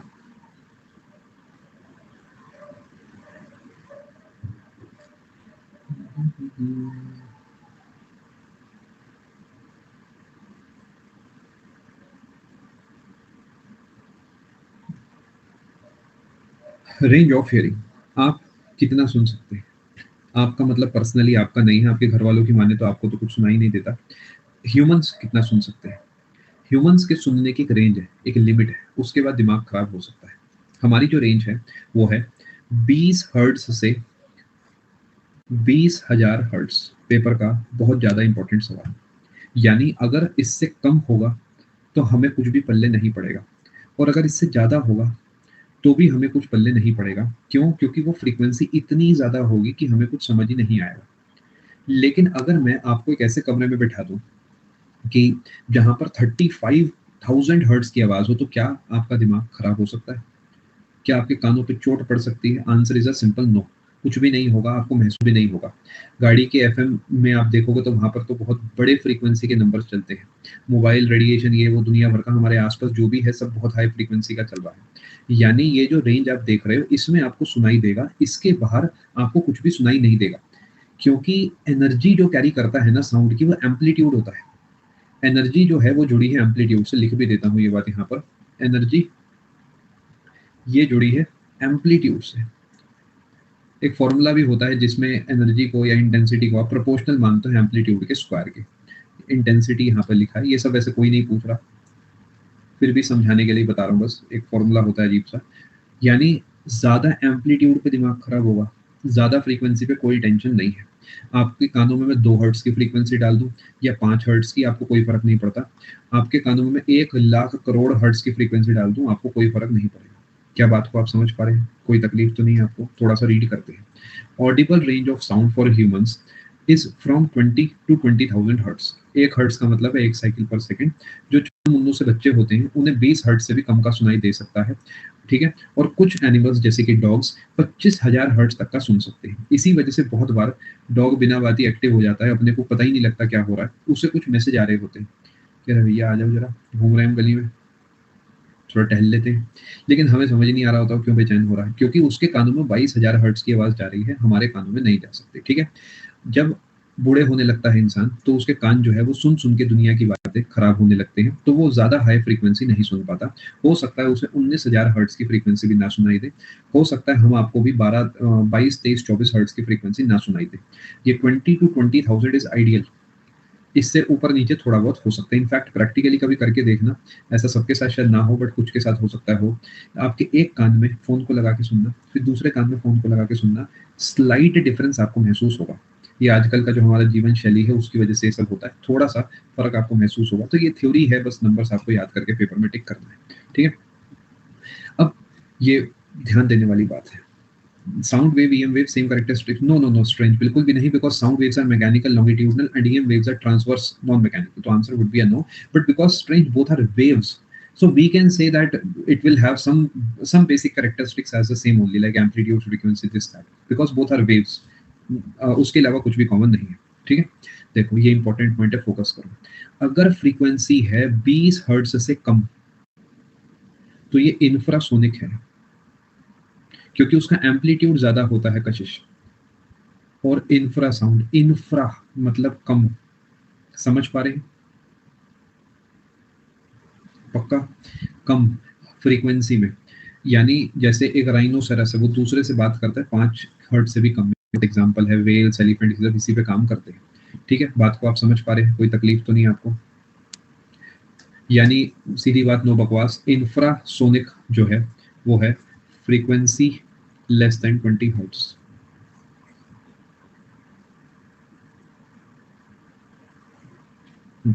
ठीक है। Similarly frequencies higher than 20 kilohertz are ultrasonic, यानी अल्ट्रासाउंड। अल्ट्रासाउंड बहुत इंपॉर्टेंट, बहुत बढ़िया आविष्कार है, सच में बेहतरीन कॉन्सेप्ट है। इससे बॉडी को बिना काटे पीटे बहुत सारी दिक्कतें आपको पता लग सकती है, आपकी किडनी में क्या चल रहा है, वेन्स में क्या चल रहा है, बहुत सारी चीजें पता लग सकती हैं। तो ultrasound means frequencies higher than 20 kilohertz. अब सोचो कोई तकलीफ थोड़ी होती है हमें अल्ट्रासाउंड में। मान लेते हैं 30 किलोहर्ट्ज का अल्ट्रासाउंड वो हमारा कर रहा है, तो कोई दिक्कत नहीं होगी। मान लेते हैं किसी को किडनी स्टोन्स चेक कराने हैं तो अल्ट्रासाउंड ही तो कराते हैं, तो कोई तकलीफ नहीं होगी। कोई ये थोड़ी कि किडनी पे अल्ट्रासाउंड हो रहा है, वेव्स निकल रही हैं 40 किलोहर्ट्ज की और किडनी कह रही है मोरी मैया है कि कर देता, ऐसा थोड़ी कुछ होगा, कुछ भी महसूस नहीं होता, बिकॉज फ्रीक्वेंसी इतनी ज्यादा है कि अपने को कोई खास फर्क नहीं पड़ रहा। नमस्ते दिवेश। अल्ट्रासाउंड जो है डॉल्फिन्स, बैट्स वगैरह के द्वारा प्रोड्यूस करी जाती है, और बैट्स तो इनफैक्ट शिकार ही इससे करते हैं। ये जो है एक प्रोसेस होता है एको लोकेशन का, ये नाम ध्यान रखना, एको लोकेशन। थोड़ा आगे चल के समझाऊंगा, ऑफिशियली अभी समझाऊंगा। एको समझाऊंगा, लोकेशन मीन्स उसकी पोजीशन पता लगना, ठीक है। कोई तकलीफ यहाँ तक आपको? रैट्स, ये क्या बात हुई? Rats also play games by producing ultrasound. क्या बात है, मुझे लगा था बस जेरी ही किस्मत वाला है, ये तो पूरी स्पीशी ही खिलाड़ी निकली। ऐसी लाइनें मैं जान के ऐड कर देता हूँ, थोड़ा सा बोरिंग क्लास कम लगती है, ठीक है। एको लोकेशन, एको क्या है अभी आपको समझाऊंगा। एको लोकेशन मीन्स किसी की पोजीशन डिटरमाइन करना बाय द यूज ऑफ एको। आगे चलते हैं। अब अल्ट्रासाउंड कैसे बताता है कि किसी को पथरी है, या कैसे चीजें पता लगती हैं? देखिए अल्ट्रासाउंड का बेसिक सा कॉन्सेप्ट है कि वेव निकलेगी, और इधर से वेव निकलेगी और सामने वो रिसीव होगी। इधर से वेव निकलेगी, सामने वो रिसीव होगी। अब अगर इधर से मान लो 10 रेज निकल रही हैं तो इधर 10 रिसीव होनी चाहिए ना। अगर वहां पे 8 ही रिसीव हुई तो जिन 2 जगह पे वेव नहीं आई वहां पे लोचा है। डायग्राम से समझाता हूँ। मान लेते हैं मैंने पुल बनाया, सिविल इंजीनियर हूं मैं, गॉड ब्लेस इंडिया, अगर मैं सिविल इंजीनियर हूँ और फिर भी मैंने एक पुल बना दिया। अगर वो पुल जो है बिल्कुल ठीक है तो इधर से अगर मैं अल्ट्रा साउंड वेव डालूंगा तो इधर से वो रिसीव हो जाएंगी। लेकिन अगर उसके बीच में दरार है स्टार प्लस वाली, तो क्या होगा? यहाँ पर कोई मैसेज नहीं आएगा। इसका मतलब डेफिनेटली जो है, मुझे वो कॉन्सेप्ट ही नहीं आता था सेटिंग ऑफ सीमेंट वाला, मैंने उसको पानी कम डलवाया, बोरियां गीली करके नहीं डलवाई, उस चक्कर में वो बेचारा सब खत्म हो गया। क्या बात को आप समझ पाए कैसे अल्ट्रासाउंड काम करता है? बेसिकली अल्ट्रासाउंड रिफ्लेक्शन पे काम करता है, या तो वो आर पार जा सकती है या फिर वो रिफ्लेक्ट होकर सकती है। आगे बढ़ते हैं।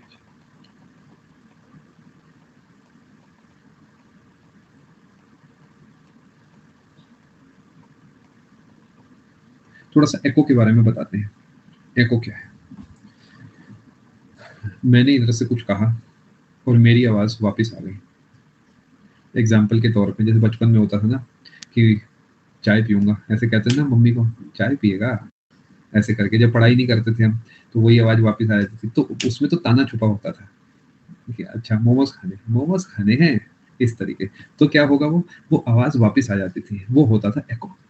एको का मतलब बेसिकली सिंपल है कि आप इधर से कुछ बोल रहे हैं और वो सामने दीवार से टकराकर वापस आ रही है, ठीक है। सामने दीवार से वो टकराकर वापस आ रही है। अब एसएससी यहाँ से क्या सवाल पूछता है? मिनिमम डिस्टेंस फॉर एको अगर आपसे पूछता है, ये समझ गए ना? आप एक खाली कमरे में जब रहेंगे, एग्जाम्पल के तौर पे, अब आप में से पता नहीं उस समय कोई क्लास लगा रहा था नहीं लगा रहा था, कुछ समय पहले मैं एक नए रूम में शिफ्ट हुआ था जहाँ पर मैं अभी बैठ के क्लास ले रहा हूँ। तब यहाँ पर सामान नहीं था, उस वजह से पूरे कमरे में बहुत ज्यादा एको होता था, आवाज गूंजती थी और काफी बच्चे कहते थे कि सर आवाज नहीं आ रही, थोड़ा क्लियर नहीं लग रहा, बिकॉज कमरा खाली था तो आवाज टकराकर वापस आती थी। ये है एको, ठीक है। अब इम्पोर्टेंट बात यह है कि the sensation of sound persists in our brain for about 0.1 second, यानी 0.1 सेकंड से ज़्यादा हमारे दिमाग में आवाज़ नहीं रुकती, इतना ही रुकती है। तभी जब आप गाने-वाने सुनते हो तो गाने स्पीड में आप चला दोगे तो मज़ा नहीं आएगा, बहुत धीरे चला दोगे तो मज़ा नहीं आएगा। एक पर्टिकुलर स्पीड है जिस पे आपको आवाज़ साफ आती है। यानी आपको अगर क्लियरली सुनना है तो 2 साउंड्स के बीच में 0.1 सेकंड का जो है गैप होना चाहिए। क्या बात को आप समझ पाए? अब यहीं पे आता है एक इम्पोर्टेंट खेल। हम मानते हैं स्पीड ऑफ साउंड 350 के आसपास। मैं अभी के लिए उसे 344 मीटर पर सेकंड मान लेता हूँ। 331 क्यों नहीं माना? क्योंकि हम रूम टेम्परेचर पे रहते हैं तो हम 344 या 346 ही मान सकते हैं। 331 मानेंगे तो थोड़ा सा गड़बड़ हो जाएगा। अब हमने कहा कि 0.1 सेकंड से पहले अगर आवाज़ आ गई तो हमें कुछ भी समझ नहीं आएगा। यानी अगर मैं यहाँ से बोल रहा हूँ, यहाँ से आवाज़ जाने में और वापस आने में टोटल टाइम जो है क्या वो 0.1 सेकंड का लगना चाहिए? टोटल आना प्लस जाना, जाना प्लस आना। तो अगर मैं 0.1 सेकंड में डिस्टेंस निकालता हूं तो क्या मैं कह सकता हूं distance is equal to speed into time, यानी टाइम इनटू स्पीड, यानी 34.4 मीटर्स। यानी अगर ये पर्टिकुलर रे 34.4 मीटर चलेगी तो ये काम बनेगा, इससे कम में नहीं बनेगा। लेकिन 34.4 आना प्लस जाना है तो क्या एक तरफ का 17.2 मीटर नहीं हो गया? यानी minimum distance to hear an echo is around 17 meter. क्या आप इस बात को समझ पा रहे हैं? ये पेपर के लिए याद रखना है।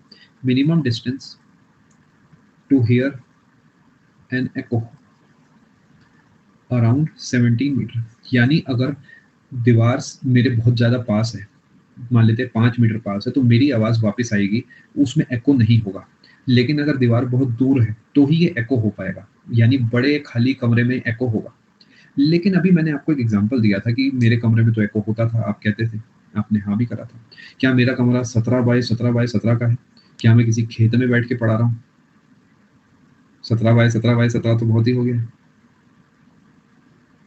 नहीं है।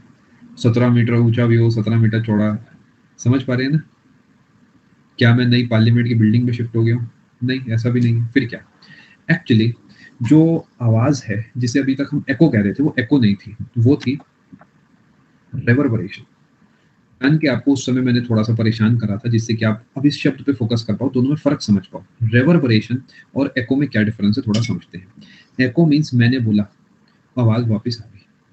मैंने बोला, आवाज वापस आ गई। थोड़ा सा रीड करते हैं। क्या आपको वैल्यू निकालनी आ गई? मैंने एग्जैक्ट एनसीईआरटी वाला एग्जांपल लिया है 22 डिग्री का, बिकॉज पेपर में 17.2 ही देता है। टेक्निकली 17.3 के आसपास कुछ होना चाहिए considering speed to be 346 meter per second, but SSC 17.2 लिखता है तो मैं भी वही लिख रहा हूँ जिससे पेपर में आपको दिक्कत ना हो। क्या बात को समझ पा रहे हैं?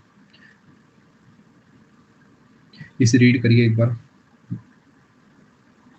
Echoes may be heard more than once due to successive or multiple reflections. The rolling of thunder, समझ गए ना? बादल जो गरजते हैं वो कई बार बहुत देर तक आती है क्योंकि वो उसका एको हो रहा होता है, वो टकरा टकरा कर वापस आती है हमारे तक।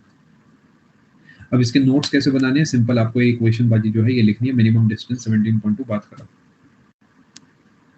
नहीं प्रतीश, आई डोंट थिंक ऐसा है। चलें आगे। अब जिसे आप इतनी देर से एको मान रहे हैं वो एक्चुअली क्या रिवर्बरेशन है? थोड़ा सा पता करते हैं, देखते हैं जरा। देखो, रीड करते हैं।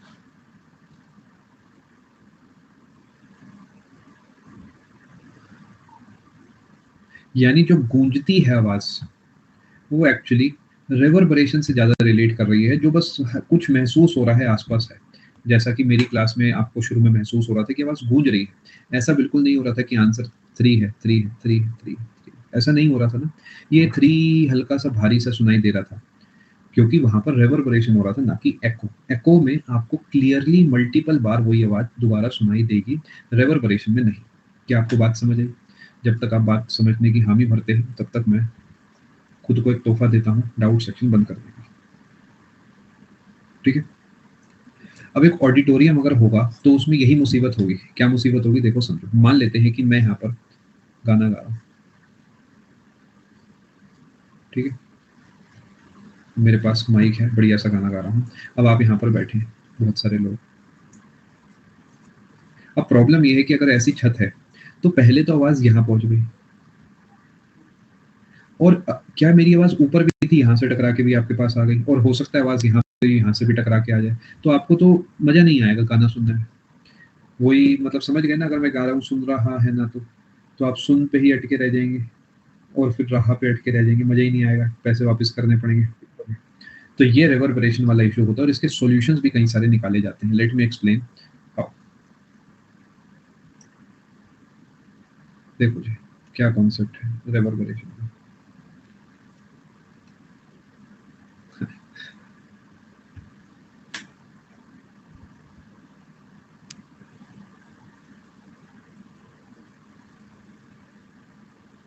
अच्छा, अभी तक रिफ्लेक्शन रिफ्लेक्शन बोलते बोलते आपको ये समझ आ गया होगा कि साउंड में भी जो है वो रिफ्लेक्शन वाला कॉन्सेप्ट काम करता है।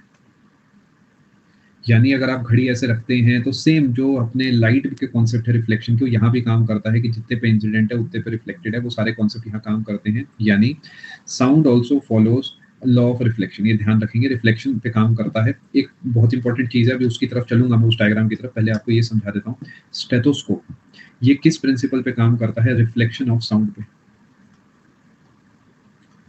ठीक है, यहाँ पर मान लेते हैं मुझे खांसी वासी हो रही है, तो ये जो पोर्शन है ये मेरे चेस्ट पर या मेरे बैक पे लगाया जाएगा, और जो वाइब्रेशन वहाँ पे प्रोड्यूस होंगे उससे इसका डायफ्राम वाइब्रेट करेगा, और वही वाइब्रेशन इसके अंदर की तरफ जाएंगे और यहाँ से दो हिस्सों में टूटेंगे, और फिर उस भाई के, जिन्हें डॉक्टर भाई कहते हैं, उनके ईयर में जाएंगे, और उन्हें एकदम क्लियर सुनाई देगा। क्या बात को समझ पा रहे हैं? इसके अंदर कैसे चलता है? कुछ ऐसे कि साउंड वेव वैसे टकराती हुई जाती है और उनके कानों में पड़ती है। याद रखेंगे, स्टेथोस्कोप रिफ्लेक्शन ऑफ साउंड पे काम करता है, रिफ्रैक्शन नहीं है, ऑफिशियल रिफ्लेक्शन है, दोनों में फर्क है। रिफ्रैक्शन में वो रास्ता बदलती है, रिफ्लेक्शन में टकरा के वापस आती है। रिफ्लेक्शन है, बार बार बोल रहा हूँ, रिफ्लेक्शन पे टिक करके आना, रिफ्रैक्शन नहीं। आ जाते हैं जी थोड़ा सा और बढ़िया डिस्कशन पे। सबसे पहले इसे समझो, ये क्या हो रहा है। बिल्कुल निर्मल्य, आप सही कह रहे हैं, ये भाई कुछ कह रहा है, वो कुछ कह रहा है, तो ये इसका इस्तेमाल क्यों कर रहा है? एक्चुअली रिफ्रैक्शन भी हो सकता है Oedipus, but SSC point of view पर रिफ्लेक्शन ही पढ़ते हैं, क्योंकि आपने देखा होगा ओडिपस टेम्परेचर चेंज पे स्पीड चेंज हो रही है, तो अगर ऐसी सिचुएशन आप क्रिएट कर दो जिसमें अलग अलग टेम्परेचर से साउंड होते हुए जा रही है, तो वहां पर देखने को मिल सकता है। नहीं, इसमें क्यों बोल रहा है दूर तक आवाज जाए, बिल्कुल प्रैक्टिकल, बट इसके बिना दूर तक आवाज क्यों नहीं जाएगी एक ही डायरेक्शन में? ठीक है, एक ही डायरेक्शन में जाएगी, लेकिन इसका शेप ऐसे ही क्यों है, बाल्टी जैसा? जिससे कि यहाँ पर आवाज ना जाए। आप लोग बिल्कुल सही लिख रहे हैं, जो भी लिख रहे हैं आप एकदम ग्रेट हैं, बस उसी को थोड़ा सा और एक्सप्लेन कर देता हूँ। कंसंट्रेट हो जाती है आवाज, बिल्कुल सही, और एक ही डायरेक्शन में आवाज जाती है। ऐसे ही आपने शायद देखा भी होगा, ऑटो वगैरह में एक भोंपू जैसा लगा होता है, मैं आपको दिखाता हूँ, ये है ना, ऐसा आपने देखा होगा। इसमें क्या है कि यहाँ से आवाज निकलेगी और घूम के एक ही डायरेक्शन में जाएगी। एक ही डायरेक्शन में क्यों जरूरी है? हॉर्न जो है वो अपनी गाड़ी के पीछे वाले को तो सुनाना नहीं है, उसका तो कोई यूज नहीं है, आगे ही आवाज जाए वो इंपॉर्टेंट है। इस वजह से जो बाकी सब जगह जाने वाली आवाज है उसे कैंसिल कर देते हैं, जिससे कि एक ही तरफ जो है आवाज जा सके। समझ पा रहे हैं बात को? यानी ये दोनों जो मेगाफोन्स कुछ नहीं है, यही ये बस आप देख रहे हैं यहाँ पर, सुनो सुनो सुनो गाँव वालों करके जो है, देखा होगा ना आपने लगान मूवी, हम जीत गए। वो हम जीत गए तो वैसे ही से फेंक के बोलते हैं वो, लेकिन पहले जब स्कोरिंग कर रहे होते तो इसी में कर रहे होते, बाद में तो उनकी आवाज इतनी तेज हो जाती है कि उन्हें इसकी जरूरत ही नहीं पड़ती। खैर, नहीं देखी मूवी तो इग्नोर करें मेरे चुटकुले को। मेगाफोन्स या ये जो भी चीजें हैं, ये सब जो है काम करती हैं रिफ्लेक्शन ऑफ साउंड पे, और इनका काम ये है कि एक पर्टिकुलर डायरेक्शन में आवाज को भेजना without spreading it in all directions. समझ पा रहे हैं? In these instruments a tube followed by conical opening, ये पूरी कहानी आपको पता है, जबरदस्ती की बात लिखी है, जहां ऑडियंस है उस तरफ आवाज जाए, इसी वजह से इसकी शेप ऐसी होती है। आगे चलते हैं जी। स्टेथोस्कोप, ये आपको पता ही है, ये दिल की धड़कनें या फेफड़ों में जो हरकत है उसे सुनने में काम करता है, उसके सुनने के लिए काम करता है, और ये फिर रिफ्लेक्शन ऑफ साउंड पे काम करता है। डॉक्टर भाई आप देख सकते हैं, बच्चा अपनी आंखें नहीं खोल रहा डर के मारे। ठीक है, ये रिफ्लेक्शन ऑफ साउंड पे काम करता है, और ये आपको पता होना चाहिए। इसके बाद generally ceilings of concert halls, conference hall, cinema halls are curved so that sound after reflection reaches all corners of the hall. देखो, दो चीजें मैं आपको समझाना चाहता हूँ। सबसे पहले ऐसा कर्व्ड होता है, स्पीकर ऐसी जगह सेट करे जाते हैं कि सभी लोगों तक आवाज बराबर टाइम पे पहुंचे। स्पीकर ऐसे सेट करे जाते हैं कि सभी लोगों तक आवाज बराबर टाइम पे पहुंचे, यानी जनरली स्पीकर को बीच में रखा जाता है, क्योंकि अगर आप एक साइड में स्पीकर रख देंगे तो आवाज बराबर नहीं पहुंचेगी, और छत से टकरा के भी पहुंचे तो वो भी सही समय पर पहुंच जाए। दूसरा जो मटेरियल होता है दीवारों का, अगर आप मूवी वगैरह देखने गए हो तो आपने नोटिस करा होगा, ये कपड़े का बना होता है, कपड़ा या कपड़े जैसा कुछ होता है, जिससे कि वो एक्स्ट्रा आवाज को एब्जॉर्ब कर सके। तभी जो कॉन्फ्रेंस हॉल्स होते हैं उनमें पर्दे लगे होते हैं जिससे कि एक्स्ट्रा आवाज एब्जॉर्ब कर सके, वहां पर एको या रिवर्बरेशन ना हो। रिवर्बरेशन एको में टेक्निकली कोई फर्क नहीं है, सिंपली एको में आपको क्लियरली आवाज आ जाती है, रिवर्बरेशन में मल्टीपल रिफ्लेक्शन की वजह से गूंजने जैसा कुछ बन जाता है। एज पर फिजिक्स दोनों एक ही है, कोई ज्यादा फर्क नहीं है। क्या आपको मेरी बात समझ आई? अब एक प्रॉब्लम है, मैं गायक हूँ, आपको मैंने बताया था, अभी मैं गाना गा रहा था, ठीक है। अब अगर मैं गाना गाऊंगा तो आवाज हर तरफ जाएगी, लेकिन आप तो यहाँ बैठे, तो क्या करा जाएगा? ऐसा कुछ करा जाएगा, समझने की कोशिश करते हैं। स्पीकर उल्टे लगाए जाएंगे। उल्टे लगाने से फायदा क्या होगा समझना, आप सब पे पैरेलल आवाज जाएगी। अगर मैं ये आपने शायद नोटिस भी करा होगा, अगर आप यूट्यूब वगैरह पे सब देखते हैं, जो बड़े बड़े सिंगरों के कॉन्सर्ट होते हैं, जनरली इन्हीं की तरफ होती हैं सारी चीजें, जिससे कि आप तक एक प्रॉपर आवाज जो है पहुंच सके। देखा होगा तो आप समझेंगे। और ये मूवी हॉल वाला आपने जरूर देखा होगा कि अधिकतर चीजें वहां पे कपड़े की होती हैं। इनफैक्ट सीढ़ियां हो गई जिसपे आप चल के आए हैं, वो हो गया, दीवारें हो गई, छत हो गई, मैक्सिमम एरिया आपको कपड़े का दिखेगा सिनेमा हॉल में। मैं एक साल मिनिमम हो गया, 1 से डेढ़ साल हो गया मैंने मूवी नहीं देखी पिक्चर हॉल में जाके। मुझे लगता है कि मुझे क्या ही फ़र्क पड़ता है वाली बात है। मतलब मेरे को लगता है क्या ही है मूवी देखने में। मतलब मैं मोह-माया से थोड़े परे हो गया हूँ। बट जब मैं लास्ट टाइम गया था, तो वहाँ पर ऑब्वियसली नोटिस करा था कि इस तरीके का कुछ था। मेरे को 7 साल हो गए निशांत कह रहे हैं, बहुत बढ़िया। क्या बात है! ये बस हम ही लोग आपस में रिलेट कर सकते हैं, हमारे घर वाले कैसे समझेंगे ये बातें? खैर आज तक नहीं देखी, बात ही खत्म। प्रीतीश से तो आगे कोई जा ही नहीं सकता। आज तक देखी नहीं मूवी, बात ही खत्म भैया, खत्म हो गई खेल, खेला खत्म हो गया। चलो खैर आगे चलते हैं। क्या आपको यहाँ तक सारी चीज़ समझ आ गई? पक्का? आगे चलते हैं। अब एक प्यारे से कॉन्सेप्ट की तरफ चलता हूँ, ध्यान से समझना। एक बार थोड़ा-सा समझ लेते हैं।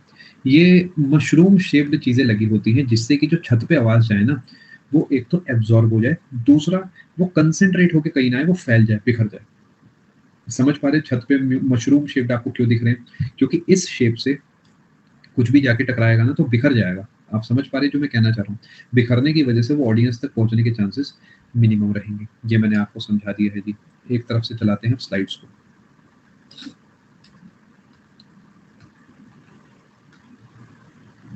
क्या आपको ये पोर्शन समझ आया?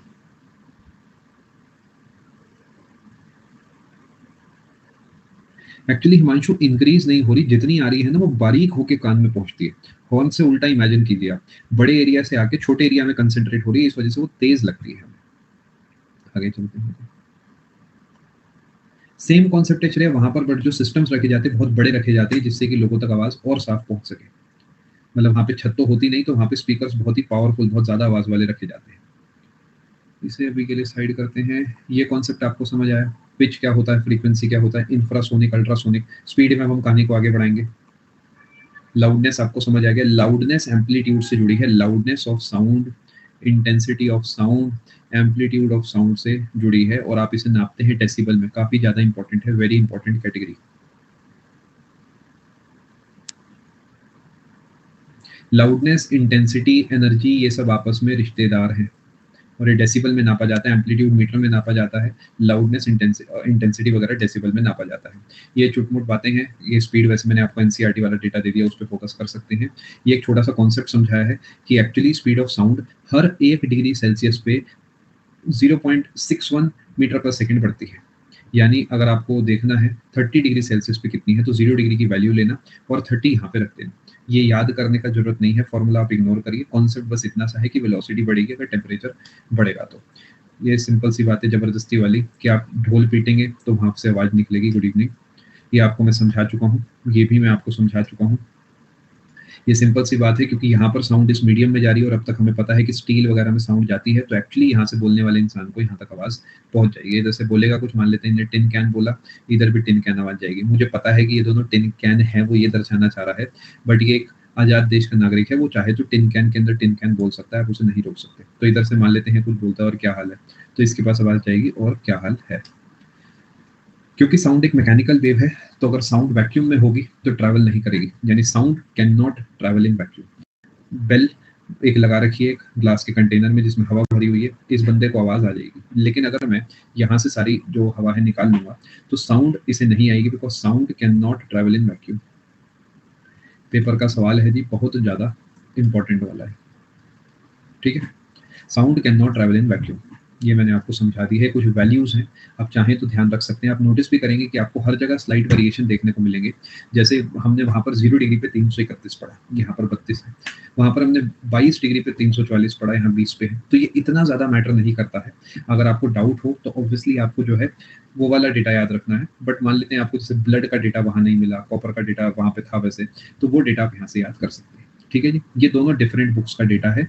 ठीक है, और ग्लास कई तरीके के हैं, इस वजह से ग्लास की आपको कोई फिक्स वैल्यू नहीं दिखेगी। मैं आपको फिर कह रहा हूँ, जहाँ आपको डाउट हो तो वहाँ पर आप एनसीईआरटी याद रखिए। ये भी ग्लास कोई ऐसा गलत नहीं है वैल्यू, बिकॉज ग्लास कई तरीके के होते हैं, इस वजह से यहाँ पे कोई दूसरी ग्लास की वैल्यू दे रखी है। ठीक है जी, ये मैं आपको समझा चुका हूँ। बिकॉज सॉलिड में स्पीड तेजी से चलती है, तो इसे भाई को पहले आवाज आ जाएगी, मुझे नहीं पता है क्या कर रहा है, मतलब क्या ही पता कर लेगा कि ट्रेन कितनी पहले आएगी, कैसे निकाल लेगा, कह रही है इसका पर्सनल प्रॉब्लम है, कई सालों से ऐसे लेटा हुआ है।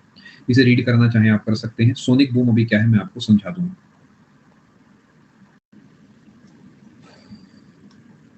ये रिफ्लेक्शन ऑफ साउंड मैंने आपको समझा दिया है,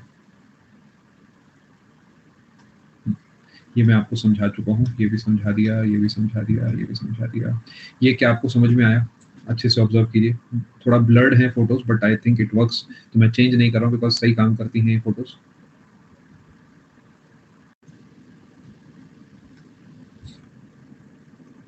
ये आपको पता है, सिंपल बात जबरदस्ती वाली दोबारा है। अल्ट्रासाउंड कैसे काम करता है मैंने आपको बता दिया है। सोनार के बारे में भी बताऊंगा आपको मैं। ये आपको समझ आ गया। बैट जो है वो अल्ट्रासोनिक वेव अपने अंदर से निकालते हैं, और जहां पर भी कोई प्रे होता है यानी उसका शिकार होता है, उससे वेव टकराकर वापस आ जाती है। तो बैट समझ जाता है कि बैटिंग करने का टाइम आ चुका है, और ये फ्लाई करता हुआ जाता है और इसे खा लेता है। प्रे कितना भी प्रे करे उससे कोई फर्क नहीं पड़ने वाला, क्योंकि बैट के पास टेक्नोलॉजी है। यानी बैट अपने अंदर से अल्ट्रासोनिक वेव निकालता है और इकोलोकेशन के प्रिंसिपल से इसका शिकार कर लेता है। वेव कहीं भी टकरा सकती है, प्रियांशु बिल्कुल सही, लेकिन बैट ने भी बीटेक कर रखी है। इसका जीवन इसी चीज पे निर्भर है। इसे पता है कि कैसी वेव टकरा के कैसी आ रही है, तो वहां पर शिकार हो सकता है। मतलब इसी इसका यही काम है। देखो, इसने एसएससी की तैयारी नहीं करनी, ये पैदा ही इसलिए हुआ है कि बस वो अपने अंदर से वेव निकाले और खाए पिए मौज करे। तो ये उम्मीद है स्किल्ड होगा। आगे चलते हैं, चलें आगे दोस्तों। उसके बाद ये दूसरी फाइल आ गई। ये मैं आपको पूरी बता चुका हूँ, ये सारा पोर्शन मैंने आपको अच्छे से समझा दिया। बहुत ही अच्छा इंसान हूँ मैं, काफी डिटेल में मैंने आपको चैप्टर जो है समझाया है। हाँ जी, ये थोड़ा सा समझाते हैं रिफ्लेक्शन ऑफ साउंड क्या होता है।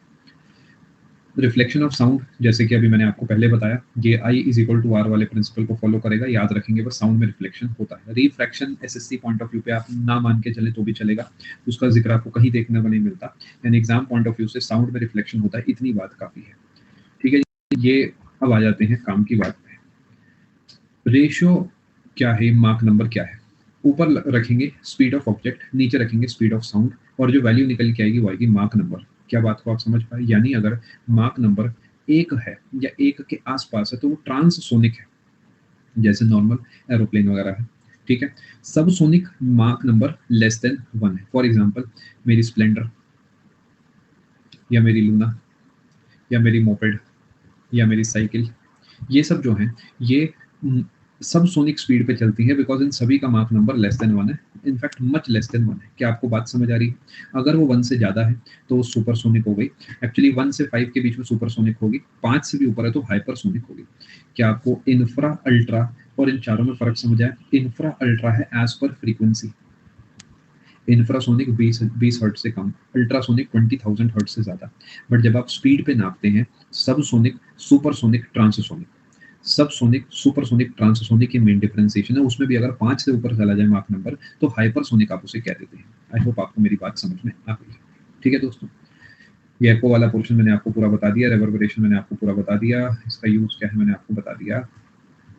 आपको लग रहा होगा छुट्टी होने वाली है, आपकी गलतफहमी अभी दूर हो जाएगी। थोड़ा सा हम सोनार के बारे में सुनते हैं। आपने सुना तो होगा 100 सोनार की 1 लोहार की।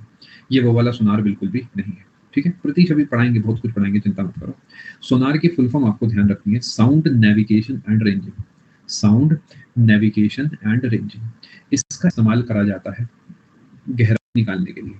यस, साइमा फुल कोर्स है। यानी अगर आप समुद्र की गहराई नापना चाहते हैं तो आप पे 2 रास्ते हैं। एक तो आप जो है टाइटैनिक को ढूंढने निकल जाएं एक सबमरीन में। मैं तो नहीं जाना चाहता, मरेंगे लेकिन ऐसे नहीं, मतलब ये मरने का तरीका हो गई, पानी के अंदर जाके दब के मर गए। दबे तो किससे? पानी से। देख रहे हो जरा, दुनिया से दबेंगे, पापियों से दबेंगे, पानी से तो नहीं दबेंगे। दूसरा तरीका है कि हम टेक्नोलॉजी का इस्तेमाल करके जो है गहराई नाप सकते हैं। कैसे? मैं आपको समझाता हूँ। नहीं देवेश, एक्सप्लोजन नहीं, वो इम्प्लोजन है, वो अंदर दबी है। ये कैसे काम करता है? मान लेते हैं जी, यहाँ से मैंने कोई वेव छोड़ी और वो यहाँ पर वापस आ गई 0.4 सेकंड्स में, ठीक है? तो मैंने ट्रिग्नोमेट्री पढ़ी है, मैं समझ गया कि भई अगर एक ऐसा यहाँ से गई, यहाँ पे वापस आई, तो क्या मैं कह सकता हूँ कि ये एंगल बहुत ही कम होगा, तो ये लंबाई जो ये वाली है और ये एक ही बात है? क्योंकि ये कितना दूर होगा, 2-4 मीटर दूर और गहराई तो हज़ारों मीटर में हो सकती है, तो मैं मान सकता हूँ कि हाइपोटेन्यूज और वो बराबर है। अब मान लेते हैं 0.4 सेकंड लगे, तो मैं मान सकता हूँ नीचे जाने में 0.2 लगे होंगे, और अगर स्पीड ऑफ साउंड जो है मान लेते हैं 1500 मीटर पर सेकंड है, तो गहराई हो गई 300 मीटर, मतलब 300 मीटर गहराई हो गई। क्या आप समझ पाए? 1500 इंटू 0.2 मैंने करा है, तो मुझे पता लग गया कि 300 मीटर गहरा ये पॉइंट है। दूसरी जगह मान लेते हैं साउंड वापस आई 0.6 सेकंड्स में, तो मैंने देखा 0.3 करा, 450 मीटर गहराई आ गई। क्या आपको कॉन्सेप्ट समझ में आया? यानी सोनार गहराई नापने में इस्तेमाल करा जाता है, और उसकी फुल फॉर्म आपको पता होनी चाहिए। इसकी फुल फॉर्म है साउंड नेविगेशन एंड रेंजिंग। इसके अंदर से कौन सी वेव निकलती है? अल्ट्रासोनिक वेव निकलती है। आगे चलते हैं। ये बैट भाई क्या करते हैं मैंने आपको बता दिया, कलरफुल वे में आप इसे देख सकते हैं। और स्ट्रक्चर ऑफ ह्यूमन ईयर जो है, ये ऑलरेडी बायोलॉजी के कोर्स में पढ़ा दिया गया है, तो ये आप बायोलॉजी के कोर्स से देख सकते हैं। ये मैं पूरा दोबारा नहीं पढ़ाऊंगा, वहाँ पर काफ़ी डिटेल में मैंने पूरा ईयर आपको पढ़ा रखा है। ठीक है जी, आगे चलते हैं। अभी टॉपिक खत्म बिल्कुल भी नहीं हुआ है, क्योंकि एक प्यारा सा छोटा सा नन्ना मुन्ना सा कॉन्सेप्ट सिखाना है, जिसका नाम है डॉपलर इफेक्ट। बड़ा सिंपल है, बड़ा आसान है, कुछ भी बड़ी बात नहीं है। देखो, मुझे बस एक बात बताओ, मान लेते हैं मेरे पास एक बढ़िया सी गाड़ी है, बताओ कौन सी गाड़ी खरीदूं मैं? Luna, very nice. लूना खरीदने के लिए जो है मैं इनके साथ बैठा हूँ रात के 11:30 बजे। Very good, hero Honda Luna, ठीक है भैया, क्या बात है। मतलब घूम आया हूँ मैं पूना, और अब इतने साल बाद लूँ मैं लूना, है ना? कमाल करते हैं आप लोग। खैर कोई बात नहीं, मान लेते हैं लूना ही है मेरे पास, ये मान लेते हैं लूना है।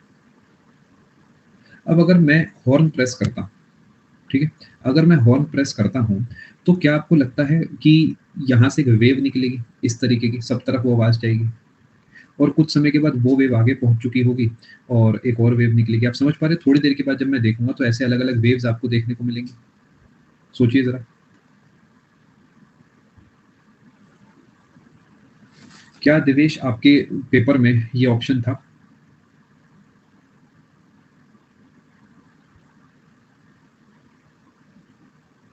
था ये वाला? अच्छा, मैं आपको एक चीज एडवांस में बता देता हूँ। आज से 3 साल पुराना कोई कोर्स देख लेना चाहे, ये स्लाइड उसमें भी दिखाई गई है, ये स्लाइड उसमें भी पढ़ाई गई है। तो ऐसा नहीं है कि पेपर में आ गया। आप CHSL CGL 2022 के क्वेश्चन की शायद बात कर रहे हैं। आई थिंक वो मेंस का सवाल है शायद, उसमें पूछा गया था शायद, शायद 3 या 4 मार्च वाला पेपर है ना? उसमें ये सवाल पूछा गया था। तो मैं तो शुरू से ही पढ़ा रहा हूँ, वो बात अलग है कि बच्चे ध्यान से पढ़ के नहीं जाते। अभी डॉपलर इफेक्ट क्या है मैं आपको थोड़ा समझाता हूँ। देखो, अगर कोई गाड़ी आगे की तरफ चल रही है, तो आप ये समझ पा रहे हैं कि वेव्स ऐसी, बाजी मत करना कि मेरी गाड़ी आगे आ रही है।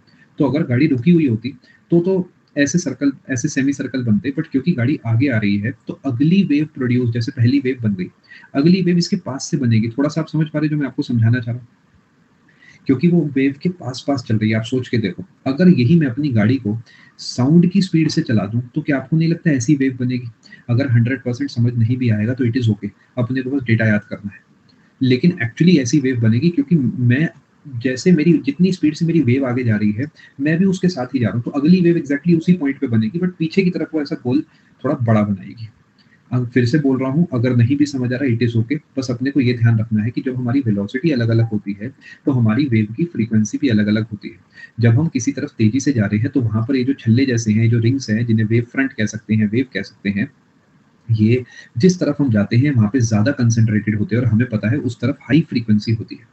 अब ये बताने की ज़रूरत नहीं है कि उधर वेवलेंथ कम होगी, बिकॉज़ हाई फ्रीक्वेंसी का मतलब ये है वेवलेंथ देखो कम हो गई। लो फ्रीक्वेंसी का मतलब ये है देखो वेवलेंथ ज़्यादा हो गई। क्या आपको मेरी बात समझ आ रही है? और ये डॉपलर भाई ने हमें बताई थी बात मरने से पहले, और हम दुनिया को बताते फिर रहे हैं कि अगर आपकी गाड़ी की स्पीड अलग-अलग है, यानी आप मूव कर रहे हो, तो आपकी फ्रीक्वेंसी अलग-अलग होगी। इसके प्रॉपर फ़ॉर्मूलाज़ हैं, बट वो फ़ॉर्मूलाज़ हम यहाँ पे नहीं पढ़ेंगे, बिकॉज़ एसएससी नहीं पूछता। प्रॉपर इसके फॉर्मूलाज होते हैं कि कोई साइड में खड़ा है तो क्या होगा, आगे खड़ा है तो क्या होगा, पीछे है तो क्या होगा, बट एसएससी वो नहीं पूछता है। याद रखेंगे 1842 में डॉपलर भाई ने ये कॉन्सेप्ट हमें दिया था। इनफैक्ट ये लाइट्स में भी काम, ये लाइट में भी काम करता है। इमेजिन नहीं हो पा रहा? ठीक है, देखिए रिलेटेड तो है श्रेया डेफिनेटली, बट एग्जैक्टली वो कलर डॉपलर क्या है उस बारे में मैंने कभी रिसर्च नहीं करा। जनरली ये कुछ बड़े अल्ट्रासाउंड्स वगैरह जो होते हैं, जनरली प्रेगनेंसी के लास्ट स्टेज जो होता है 8th मंथ 9th मंथ के आसपास वाला, वहाँ पर एक करा जाता है और 2-4 जगह करा जाता है, मतलब हाई लेवल काफ़ी एक्सपेंसिव डॉपलर होता है ये। बाकी एग्जैक्टली उसमें क्या है वो तो मुझे पता है कि बहुत क्लियर इमेज बन के आ जाती है, बट एग्जैक्टली इससे क्या डिफरेंस है आई डोंट थिंक कि कोई खास फिजिक्स के हिसाब से डिफरेंस होगा। अपन उसे डॉपलर का ही एक टाइप मान सकते हैं, ठीक है। यहाँ पर हालत खराब हो गई है बच्चों की, इसलिए मैंने इसे आखिरी टॉपिक रखा। एक काम करते हैं, स्क्रीन को छोड़ के मेरी बात ध्यान से सुनो सब लोग। क्वेश्चन कैसे आएगा उसे छोड़ दो, ठीक है। मैं बोलता हूँ आप सुनो, 5 मिनट फोकस करो बस, ठीक है। उसके बाद नहीं समझ आएगा तो अगली क्लास में रिपीट करूंगा, लेकिन 5 मिनट फोकस करो। नहीं प्रियांशु, अभी नहीं कंक्लूड करूंगा। यही सबसे गंदी आदत होती है आप लोगों की कि जब आप कंफर्ट जोन से बाहर निकलते हो वहीं पे आप क्लास को बंद कर देते हो। ये सबसे बुरा है जो आप अपने साथ कर रहे हो, ये मत करो, इसी में नुकसान होता है, ठीक है। ध्यान से सुनो, अगर मैं एक जगह खड़े हुए हॉर्न बजा रहा हूँ तो क्या मेरे चारों तरफ वो आवाज बराबर जा रही है? मान लेता हूँ हॉर्न आगे की तरफ नहीं है, बस एक बीच में लगा हुआ है, ऐसे मानो। आगे की तरफ ऐसा पॉइंटेड नहीं है, बस एक गोल ऐसा खुला हुआ फूल जैसा हॉर्न मान लो। लेकिन अब जो वो हॉर्न बज रहा है उसके अंदर से वेव निकल रही है ना, जैसी स्क्रीन पर बनी हुई दिख रही है, ठीक है। अब मेरी बात ध्यान से सुनना, ये है वो हॉर्न। 1 सेकंड बाद क्या इसकी वेव यहाँ पहुंच चुकी होगी और पीछे की तरफ यहाँ पहुंच चुकी होगी, ऊपर यहाँ होगी, यहाँ होगी, यहाँ होगी, यहाँ होगी। अब जब मैं 1 सेकंड के बाद दोबारा एक वेव निकालूंगा तो क्या मैं आगे आ चुका हूँगा थोड़ा सा, क्योंकि मैं तो आगे चल रहा हूँ यहाँ पर। तो अब जो मेरे अंदर से वेव निकलेगी, क्या वो इसके पास होगी और इसके दूर होगी, क्योंकि मैं आगे खिसक के आ गया। तो सोचो जो बिंदी बनेगी, क्या वो इसके पास और इसके दूर बनेगी? अब अगला, जब ये भी आगे बढ़ गई, ऐसा नहीं है आगे नहीं बढ़ गई, बट ये इसके पास होगी और इसके दूर होगी। थोड़ा थोड़ा अब आपको समझ आया कि क्यों ऐसा वेव बन रहा है अगर मैं आगे की तरफ जा रहा हूं तो। अब सोचो कि मैं साउंड के साथ ही चल रहा हूँ बिल्कुल, यानी मेरे अंदर से जो वेव फ्रंट निकला है ना, 1 सेकंड के बाद मैं इसी पॉइंट पे बैठा हूँ क्योंकि मैं साउंड के साथ ही चल रहा हूँ। तो अगला वेव फ्रंट भी ऐसे ही निकलेगा, बट सिर्फ आगे की तरफ ऐसा दिखेगा, पीछे से तो गैप आ जाएगा ना। उससे अगला भी यहीं से निकलेगा, यानी अगर मैं आगे की तरफ जा रहा हूँ तो आगे कंसंट्रेशन ऑफ वेव ज्यादा होगा पीछे के मुकाबले। थोड़ा थोड़ा आपको समझ आया? एक्चुअली ये ना एनिमेशन वगैरह से देखने पे ज्यादा अच्छे से समझ आता है, बट कोई बात नहीं, इससे हमारा काम बन जाना चाहिए। बस इतना ध्यान रखना है कि जिस तरफ जा रहे हो उस तरफ आपको घनी आवाज मिलेगी। घनी का मतलब है हाई फ्रीक्वेंसी वाली आवाज मिलेगी। यानी मैं कह सकता हूँ कि अगर ट्रेन मेरे पास आ रही है, मान लेते हैं ट्रेन का हॉर्न बज रहा है यहाँ से, ठीक है, और मैं प्लेटफॉर्म पे खड़ा हूँ, तो ट्रेन जब मेरे पास आती है तो उसकी आवाज पतली होगी, यानी श्रिल आवाज होगी, क्योंकि उसकी आवाज हाई फ्रीक्वेंसी है। थोड़ा सोचना।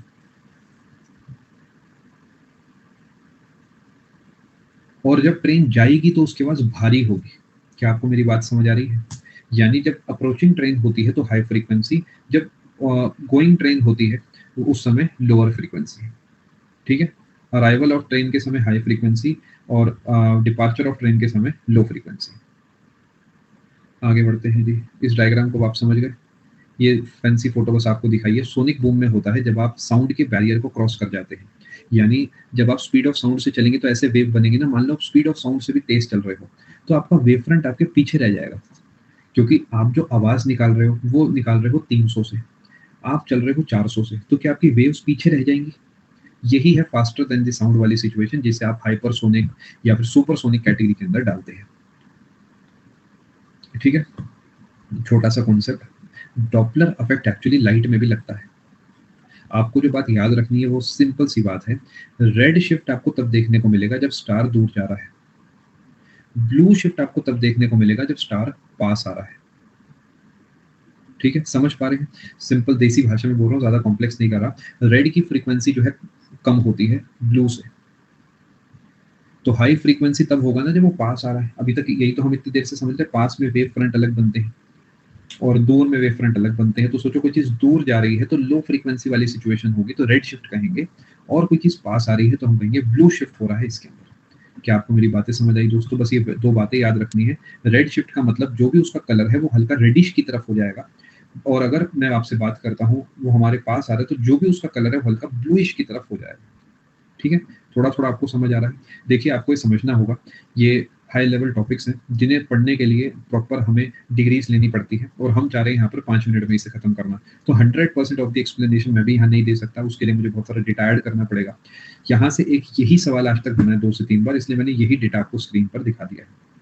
क्या यहाँ तक आप मेरी बात समझ पाए? कोई तकलीफ आपको? आपके जीवन में कोई मलाल तो नहीं रह गया साउंड चैप्टर को लेके। मैंने पूरे चैप्टर का ऑपरेशन कर दिया है। अपनी तरफ से जो बेस्ट पॉसिबल कंटेंट है वो आपको यहाँ पर दिया है और इसके साथ में इस चैप्टर को और इस क्लास को यहाँ पे कंक्लूड करता हूँ। आने वाली क्लास में हम जो है मिलेंगे। आखिरी का 10 मिनट का पोर्शन आपको हो सकता है थोड़ा कम समझ में आया हो। मैं आप सबको एक सजेशन देता हूँ, आखिरी के 15 मिनट को एक बार दोबारा देख लेना। मेरी ही बात को दोबारा ध्यान से सुनोगे, ज़रूर समझ में आ जाएगा। यहाँ पर एक क्लास कंक्लूड होती है। आप सभी का आने के लिए बहुत-बहुत धन्यवाद। Thank you so much. God bless. Take care. Good bye. I think कल भी आपकी फिज़िक्स की ही क्लास है, तो बाकी पोर्शन हम आने वाली क्लास में समझेंगे। डॉपलर इफेक्ट डेफिनिटली थोड़ा मुश्किल टॉपिक है। इनफैक्ट जब पहली बार मैंने पढ़ा था 11th-12th में किसी चैप्टर में है ये, मुझे भी स्कूल में कम ही समझ आया था, बट जब आप रिपीटेडली उस चीज़ को पढ़ते हो तब होता है ना, सेकंड थर्ड रीडिंग में बेटर समझ में आता है। एक बार रिकॉर्डेड देखिएगा, रीड करिएगा पॉज़ करके, होपफुली समझ आएगा, नहीं आएगा तो मैं बैठा हूँ। ठीक है? Thank you so much. God bless. Take care. Good bye. ख्याल रखिए अपना।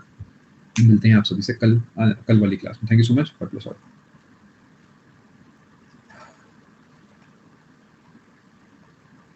बहुत-बहुत मुबारक हो आपको देवव्रत जी, आपको आपके परिवार को बहुत-बहुत मुबारकबाद। सूरज, ऑल द बेस्ट आपको आने वाले समय के लिए। अभी बहुत सारे पेपर और निकालेंगे हम लोग।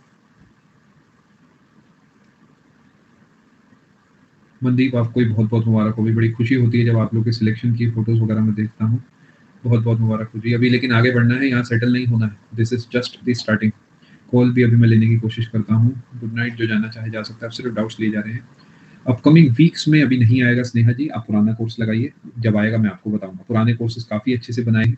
आप उन्हें लगा सकते हो, उससे आपको काफ़ी फ़ायदा होगा।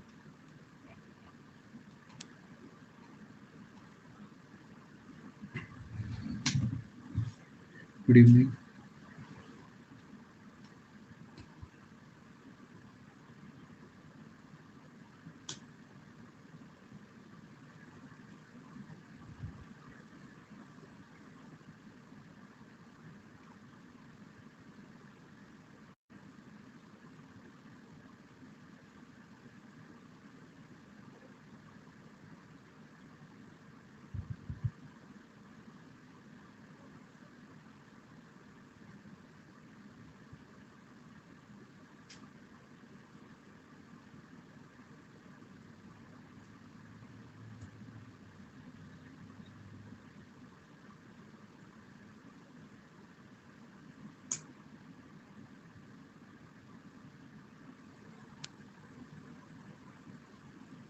कोई बात नहीं संध्या।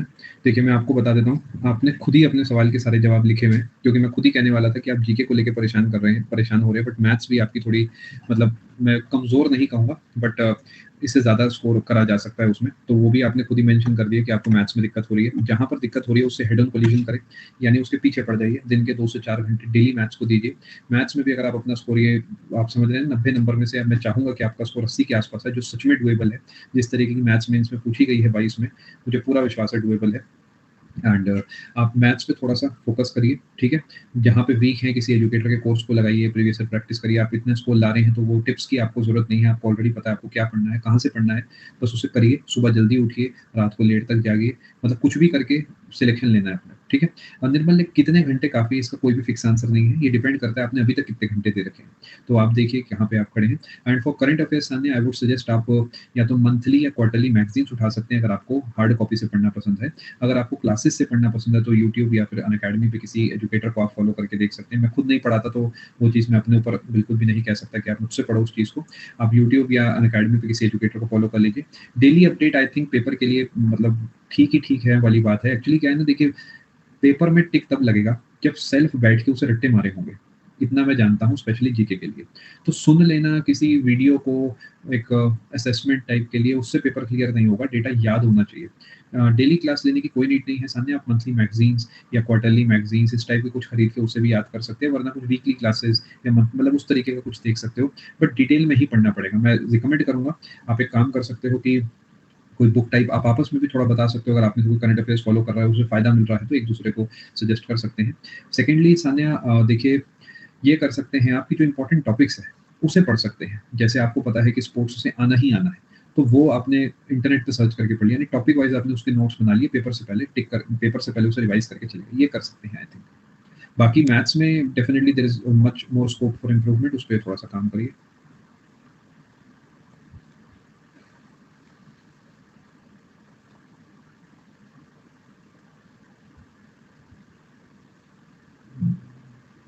ठीक है संजय, आई होप ये ऑफिशियल क्लियर हो गया होगा। Basic principle is just reflection of sound, nothing else.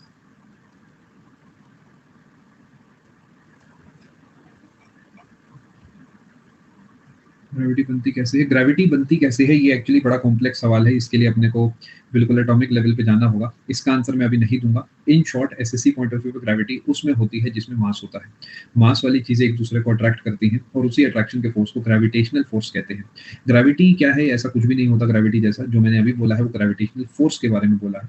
और रही बात इसकी पोल पर ग्रेविटी ज्यादा क्यों होती है, पोल पर ग्रेविटी ज्यादा नहीं होती, पोल पर एक्सेलरेशन ड्यू टू ग्रेविटी ज्यादा होती है। दोनों में फर्क है। ग्रेविटी अपने आप में कोई शब्द नहीं है, या तो ग्रेविटेशनल फोर्स या फिर एक्सेलरेशन ड्यू टू ग्रेविटी। ठीक है, acceleration due to gravity pole पर क्यों ज्यादा होती है? बिकॉज इक्वेटोरियल रेडियस जो है ये मोर होता है इससे, और ग्रेविटी का फॉर्मूला जो है वो आपका होता है G mass of earth upon radius of earth का स्क्वायर। तो अगर आर ज्यादा होगा तो ग्रेविटी कम हो जाएगी। दूसरा, क्योंकि पृथ्वी घूमती है तो यहाँ पर थोड़ा फोर्स बाहर की तरफ भी लगता है, सेंट्रीफ्यूगल फोर्स, जिसकी वजह से इफेक्टिव ग्रेविटी सेंटर पे यानी इक्वेटर पे कम आ जाती है। ये दो रीजंस हैं कि पोल पर ग्रेविटी ज्यादा होती है एज कम्पेयर टू इक्वेटर।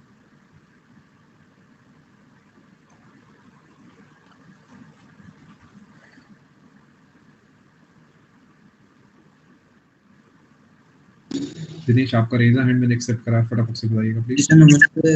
नमस्ते। अनएकेडमी पर 2021 से लिया है, लेकिन मैं एक साल तो बर्बाद कर दिया। मैं पढ़ाई नहीं किया। उसके बाद 2022 नवंबर से स्टार्ट किया है।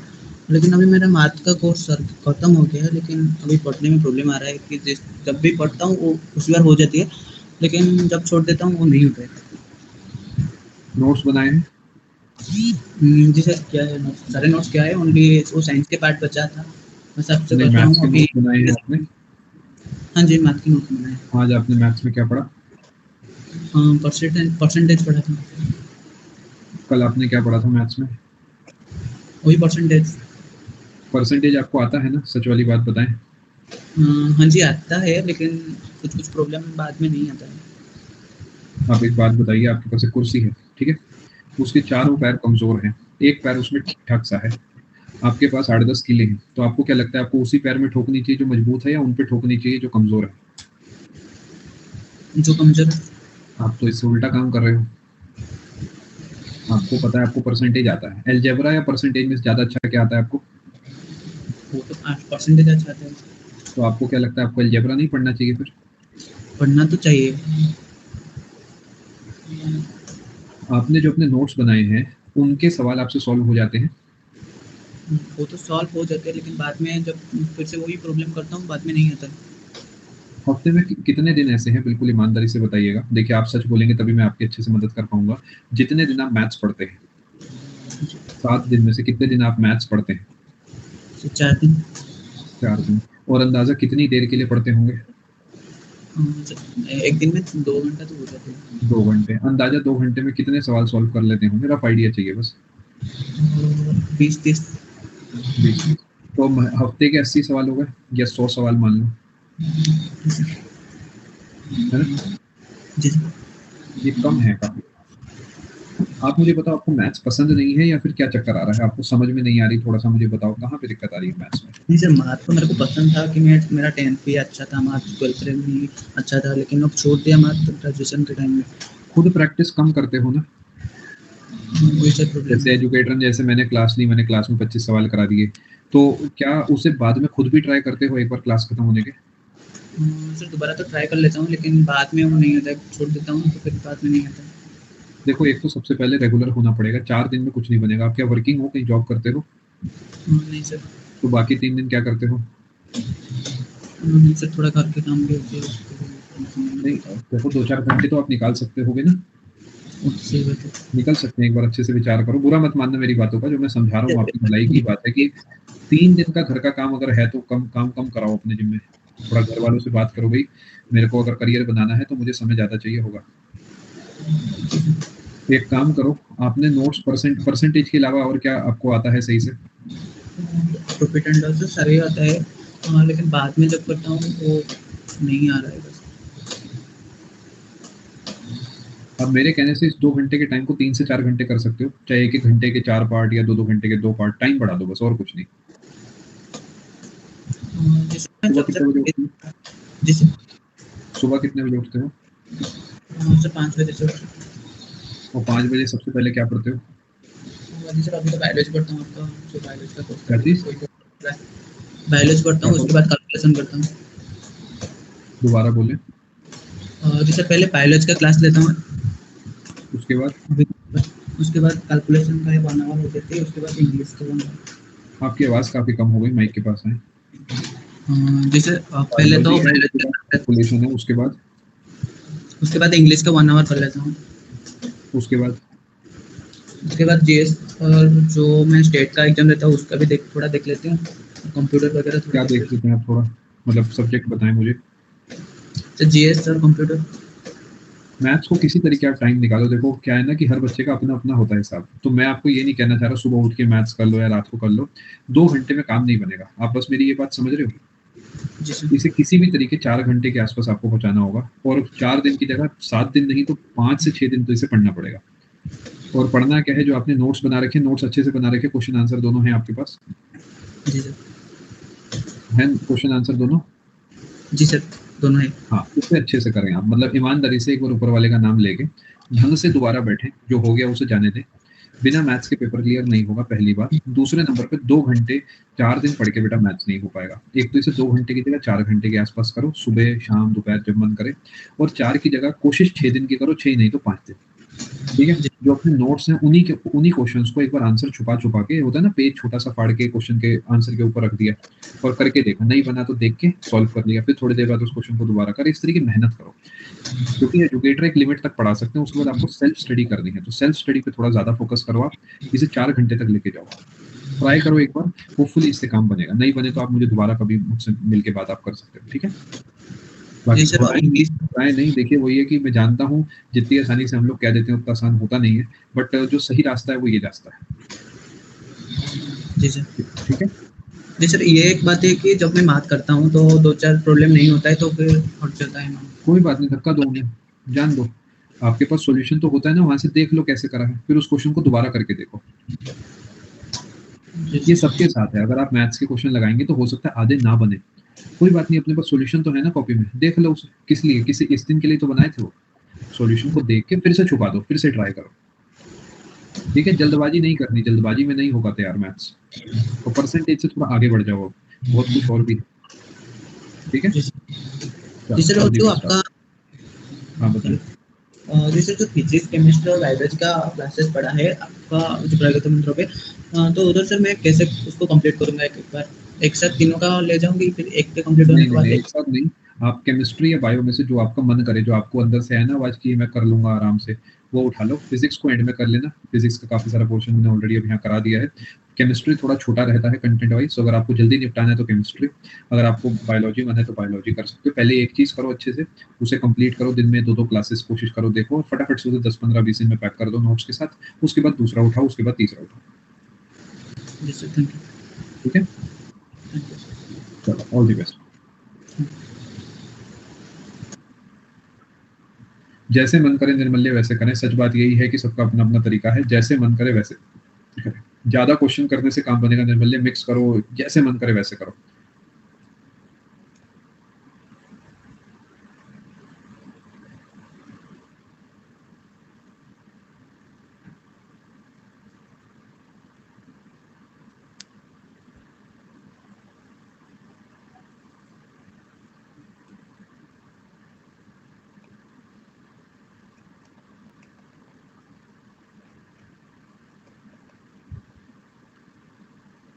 पॉजिटिव डिफरेंस का मतलब यहाँ पर जो है मेनली एक और मैसेज आपका है ना, खोल ही देता हूँ कि basically x is greater than y अगर है तो एक्स माइनस वाई। फॉर्मूला भी लगा सकते हो सकता है और भी कोई ट्रिक वरिक आपको पता हो, तो बेसिक से इजीली सॉल्व हो जाएगा। देखो डिफरेंस बिटवीन क्यूब्स करके आपको दे रखा है, x cube minus y cube का आप सीधा जो है लगा सकते हो। ये आप लगाओगे तो यहाँ 6272 आ जाएगा। ये आप 8 से इसे भाग करोगे तो ये एक इक्वेशन क्रिएट हो जाएगी, जो हो सकता है आपको थोड़ा ऑब्जर्व करके आप चीज़ों को जो है यहाँ पर निकाल पाएँ। इस तरीके सॉल्व होगा। बाकी जो आपका सवाल है वो ये है, पॉजिटिव डिफरेंस क्या है? वो ये है कि अगर एक्स माइनस वाई आपको दे रखा है 8, तो इसका मतलब ये है कि x is greater than y, यानी नेगेटिव वैल्यू नहीं है किसी की भी, मतलब जो पहले लिखा पड़ा है।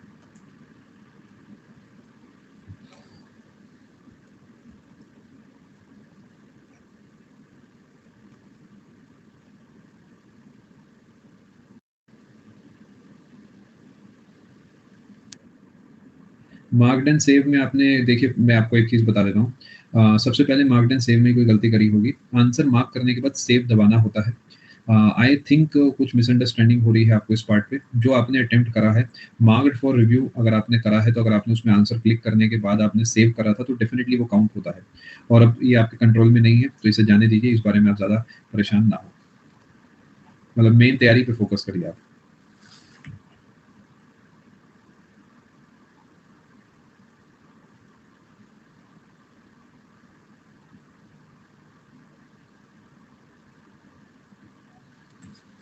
फोटो वाले डाउट लेट होते हैं, पता नहीं क्यों।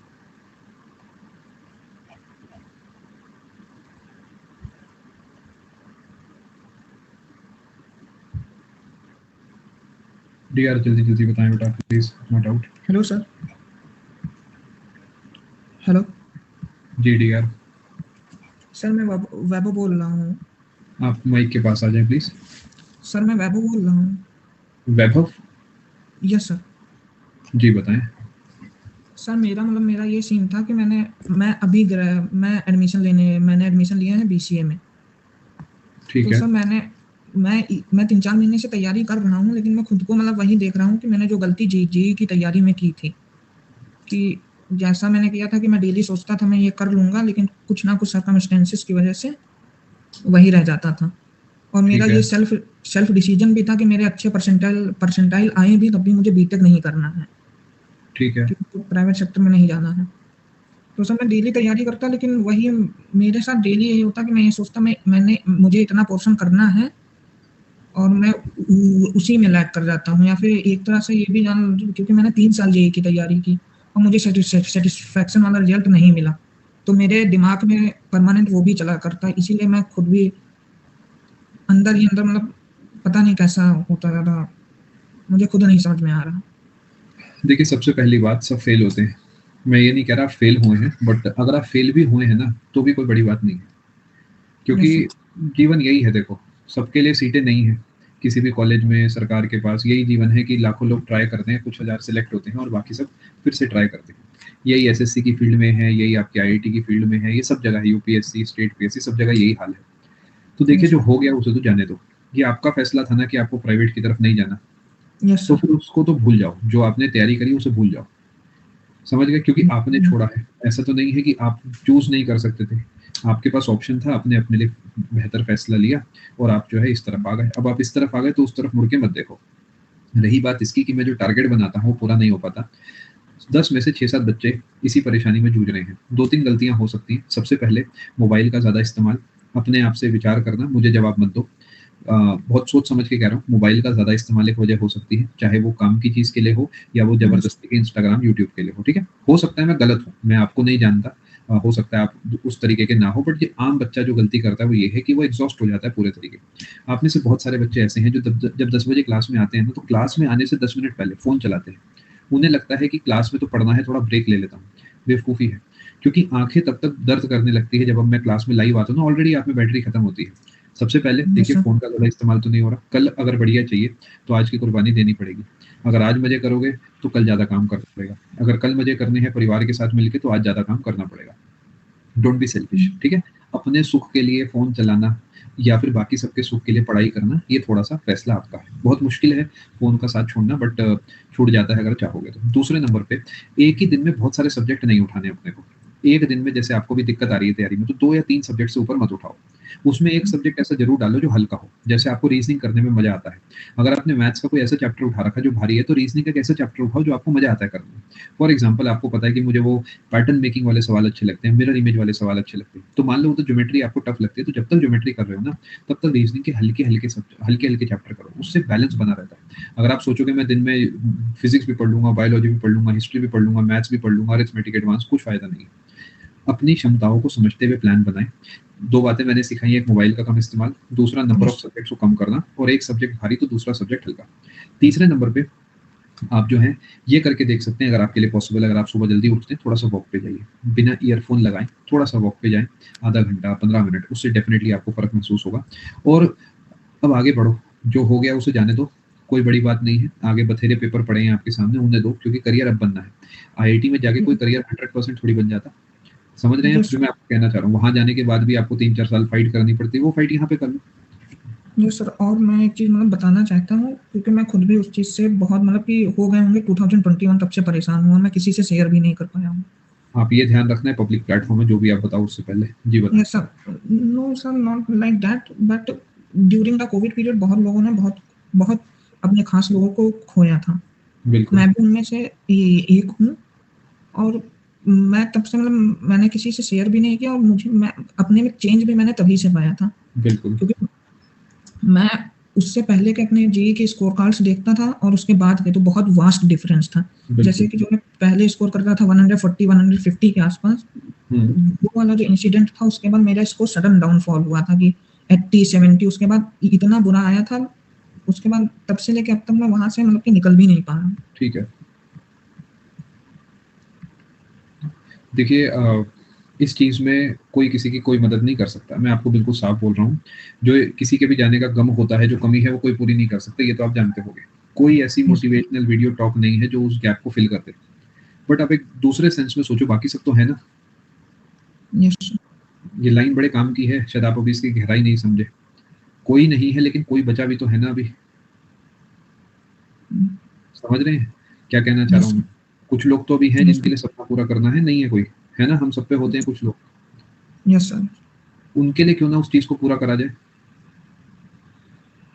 यस आप समझ रहे हैं मैं क्या कहना चाह रहा हूँ? अब यहाँ पर तो मैं यस इतना ही कह पाऊँगा। समझदार को इशारा काफ़ी है, और अगर आप इतने मुश्किलों के बाद भी आज मुझसे बात कर रहे हैं तो समझदार तो आप हैं। जो नहीं है उन्हें याद रखें, और जो हैं उनके लिए मेहनत करिए। ठीक है? Thank you sir. चलो, आपको ऑल दी बेस्ट। कभी आपका दोबारा बात करने का मन हो तो आप बिल्कुल कर सकते हैं। मैंने शॉर्ट में आपको समझा दी है बड़ी काम की बात। यहाँ पर मैं इतना ही कहूँगा। ठीक है? घबराएँ नहीं, सब समय है। जो हैं उन पे ध्यान दें, वो भी हैं। उनके सपने हैं आपसे जुड़े, उनके लिए अपने लिए मेहनत करें। ठीक है? चलिए, Yes, sir. All the best आपको। ख्याल रखिए। Thank you sir. सूरज बेटा फटाफट से बताना, क्लास काफ़ी ऊपर चली गई है। फटाफट से बताना अपना डाउट। Good evening. आपकी आवाज़ साफ नहीं आ रही सूरज। सर मेरा मेन इशू डिप्रेशन में आ रहा है सर। बताएं। सर मैंने लास्ट टाइम भी सीजीएल मेंस दिया था सर, तो उसमें मेरा स्कोर रहा था सर। मैं आपको बताना चाहूंगा एक बार। सर मैथ में मेरे 70 मार्क्स थे आउट ऑफ 90, रीजनिंग में 68, ठीक है। इंग्लिश में सर 115, ठीक है। और सर जीके में 38, कंप्यूटर में 41 सर। ठीक है सर तो मैं बाउंड्री पे सर पहुंच गया था, लेकिन सर मेरा मतलब प्रिपरेशन अच्छा था काफी, लेकिन सर एग्जाम में पता नहीं सर फोकस ब्रेक हो गया, पता नहीं सर मैथ्स में सिली मिस्टेक करके आया हूं। आंसर सर सारे सही निकाले मैंने, लेकिन टिक गलत हो गया वहां पे सर। ठीक तो है। सर बहुत सर दिक्कत हो रही है इस बार भी सर। 152 मार्क्स आए हैं प्री में, मेंस में सर बहुत दिक्कत हो रहा है सर। एक जीके में तो इस बार बहुत कम रहेंगे, पता नहीं कैसे। मुझे तो दिक्कत नहीं दिख रही, आपको क्यों दिख रही है? सर इस बार भी मेरा सर जो प्री का स्कोर है सर, जीके में बस 19 मार्क्स आए हैं सर मेरे। देखो आप एक बात समझो, जीके में ईमानदारी से जवाब देना। क्या करंट अफेयर्स पढ़ के गए थे ईमानदारी से? सर पूरा नहीं पढ़ा था मैंने सर, सिर्फ जो 2023 वाले सर 2-4 महीने थे स्टार्टिंग के जनवरी से, वो पढ़ के गया था सर। मैं आपको आपकी कमियां बता रहा हूँ, ठीक है? अब हम इस पे जी काम सर। करते हैं। मेरे लिए पर्सनली स्पीकिंग आप में और एक सिलेक्टेड कैंडिडेट में कोई फर्क नहीं है आपका स्कोर देख के। वो एक दिन होता है। आपने 2 प्लस माइनस गलत कर दिए, आपका स्कोर 70 रह गया। दूसरे ने सही कर दिया, उसका स्कोर 78 या 80 पहुंच गया। 90 में से 70, 90 में से 80 मेरे लिए एक बराबर है। अगली बार वो मत करना, ठीक है? दूसरे नंबर पे करंट अफेयर्स आप पढ़ना चालू कर दो अभी से, ईमानदारी से, अच्छे से। जीके में क्या मेरी स्पेशल क्लासेस लगाते हो? जी सर लगाता हूँ, लेकिन सर कुछ इश्यू मुझे आ रहा है। जैसे इस हाँ। बार मैंने स्टैटिक के क्वेश्चन गलत करे थे सर कुछ। हाँ। स्टार्टिंग में सर एक क्वेश्चन आया था अभी प्री में, मृणालिनी साराभाई का क्वेश्चन था कि किस डांस से रिलेटेड है। सर भरतनाट्यम मुझे पता था, लेकिन सर उसमें एक और ऐड करके आया हुआ था। तो सर कुचिपुड़ी कथकली में कंफ्यूज हो गया सर, और कुचिपुड़ी आंसर नहीं था सर, कथकली था, और मैं भरतनाट्यम में कुचिपुड़ी लगाया सर, वो गलत हो गया इस चक्कर में सर। कोई बात नहीं, तो सर स्टैटिक पोर्शन गलत हो जाता है सर। जरूरत नहीं है। और ये 2019 का मेरा स्टैटिक जीके वाला बैच देखा है आपने? जी सर वो पूरा लगाया हुआ है सर मैंने। उसमें नाम आपको दिखेगा डांस फॉर्म्स में, चेक करो एक बार, क्लासिकल डांसेस जी की सर फाइल। वहीं से सर मैंने किया हुआ। वहाँ पे जो साराभाई हैं वो सर भरतनाट्यम वाले से रिलेटेड है, लेकिन सर इसमें दोनों पूछा गया था सर, तो यहाँ कंफ्यूज हो गया मैं कि एक का पढ़ा हुआ था मैंने।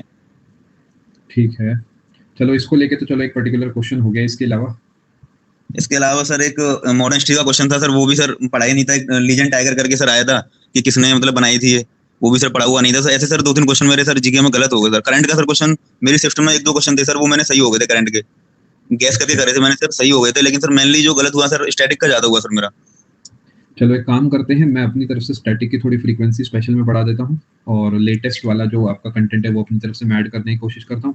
बदले में आप अपनी तरफ से जो करंट पढ़ें, जो स्टैटिक पढ़े, वो आप अपनी तरफ से भी थोड़ा सा ऐसा एफर्ट करें जो आपका एग्जाम ओरिएंटेड हो।